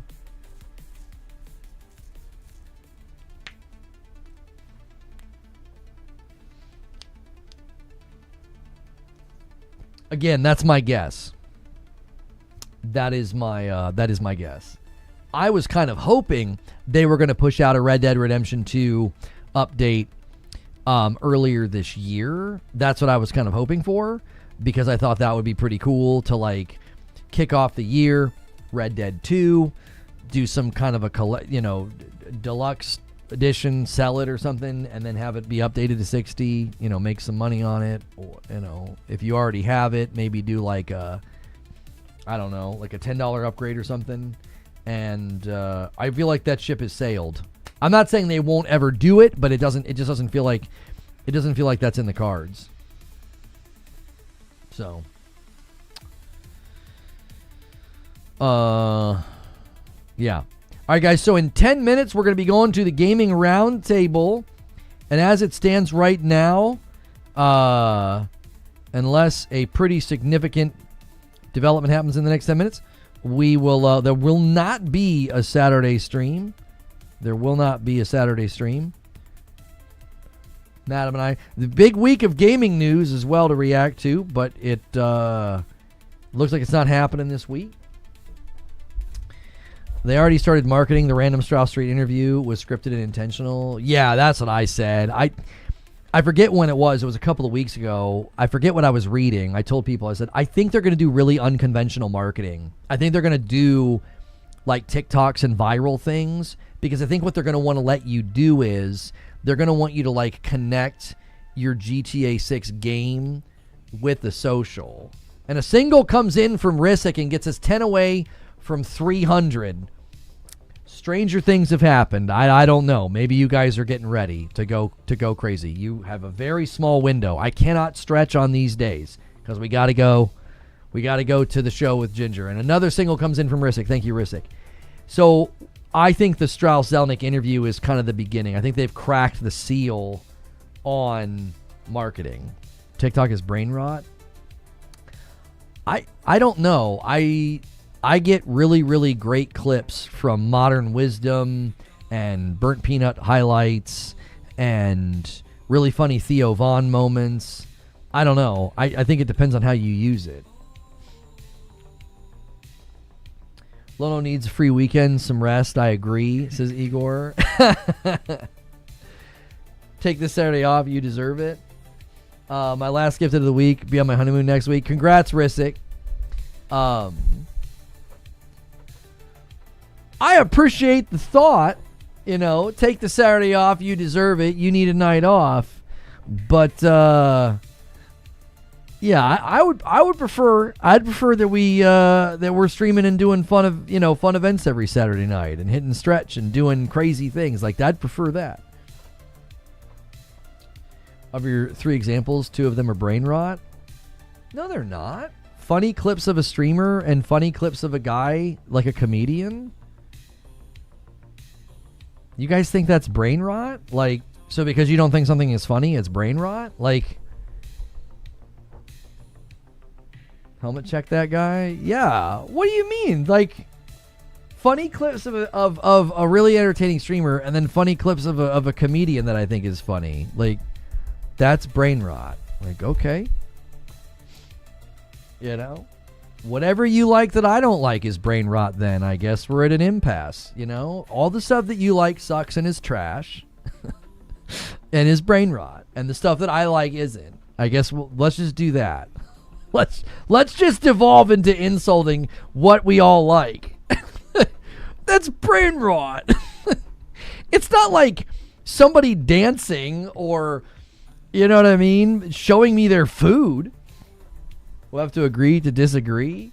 We don't have to agree to disagree because you can be wrong. Like, if I find something entertaining, brain rot would be, as is typically defined or thought about, is like it's rotting your brain. It doesn't serve a purpose, or it's making you stupid. I think laughing at a comedian, how is that brain rot? For sure, you think a lot of things I like are brain rot without question? I don't think so. I don't think I would define brain rot as like something that I don't enjoy. You know what I mean? Like, brain rot to me is like those AI songs that are like repeating the same thing over and over again that like the little kids listen to. Like my kiddos have found some just ridiculously brain rot songs on Spotify, and I'm like, oh my gosh, that's rotting your brain. Or like those weird, cartoons that they make for the kids. It's literally brain rot. Like it's in writing, like in books, they call it twaddle. Like books that you read to a kid that's just like, it's just stupid. Like, the ant walked across the street. The ant found an apple. Like it's twaddle or whatever. Brain rot is actually Theo's brand, though, is it not? No. I actually think he's I think he's like a brilliant comedian. I think people misunderstand what he's doing. Like clips of him with Drewski, Theo is so quick on his feet. I actually think he's very, very smart. I think he's a very, very brilliant comedian. And like I wouldn't see laughing at like his jokes as brain rot. Like again, maybe I'm thinking of brain rot in a different way. Yeah, like brain rot is a slang term used to describe the mental exhaustion and cognitive decline caused by excessive consumption of low-quality, trivial, short-form content online. Like a comedian taking the time to do a show where like he's thinking through and being funny. Like some of his bits are hysterical. I'm like, that doesn't seem trivial. It's like that's his art form, right? Like he's doing comedy. Now, clips of Peanut, I guess you could say that's trivial, but again, I think Peanut has, demonstrated a very, very good knowledge of the craft. Like, his ability to turn moments that happen in video games into comedy, into comedic moments, I appreciate the effort that I know that takes. Like, as a streamer, and I've been on this side of the camera for 10 years, I have a very, very high degree of respect for what Burnt Peanut does. So I look at it and think, no, this is actually very clever and very, very good. This isn't brain rot. Like, the trivial sort of brain rot TikTok content was like somebody dancing or, somebody pulling a prank or showing their food. And it's just like, yeah, that's trivial. There's nothing behind that. There's no thought behind it. It's like it's thoughtless. It's mindless. I don't think Theo Von or Burnt Peanut are mindless. I feel like they're actually pretty smart guys. I think Theo Von is one of those I think like comedians operate at some level, like maybe not genius level, but sometimes close to like genius level observation, like their ability to observe and make something funny and to be that quick on their feet. I mean, I think he's operating at a level. People assume he's kind of stupid, and I actually think he's actually not. I think he's actually very smart. So I don't know. I think of brain rot very differently, maybe because I have children and I've seen the type of content that they try to get kids to watch or listen to. And I'm like, yeah, I don't think clips of stand-up comedians or the Burnt Peanut, I don't feel like that's brain rot. I wouldn't define it that way just because of like, I've seen brain rot. Like I have seen the dark of the abyss that exists. Yeah, that's right. Theo Von is not Skibbity Toilet. Stupid is his bit. Right, but if you're really good at playing that bit, I respect the craft. That's why I'm like, I wouldn't call that brain rot. I would call that a master of his craft. Like, I watch him quick on his feet, those Drewski clips, and it seems so genuine. Oh, that's masterful. That is so masterful. Like, I don't know. And same thing with Burnt Peanut. Like, I watch Peanut work the camera and work his eyes and his expressions. And I'm like, this dude is a master. He is so good at this. Like, I don't know. I did characters. I did comedic things in this space. And what Peanut does day in, day out, I have a high degree of respect for. I really do. I have a high degree of respect for what he does. The Theo clip with Bobby, anything with Theo and Bobby is very good. He FaceTimed Bobby when he was watching Korea play in the World Cup. stupid. All right, we gotta go. Maybe because I've been exposed to such egregious forms of brain rot, because I have a 10-year-old and a 12-year-old, I'm like, you can't possibly think that that clips of Theo Von are brain rot. You can't possibly think that. All right, hang on a second. I need to get the link from Ginger. All right, you guys on YouTube, you use that link. You guys on Twitch, we raid. Wait. Invalid username? Oh, can we not use the @ sign? Ginger Prime TV. There we go.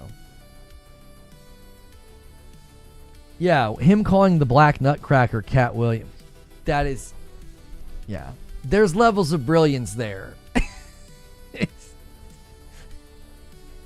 I got a Cat Williams statue in my house.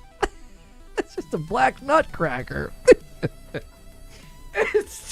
How you calling that brain rot? That's wrong, dude. That is funny.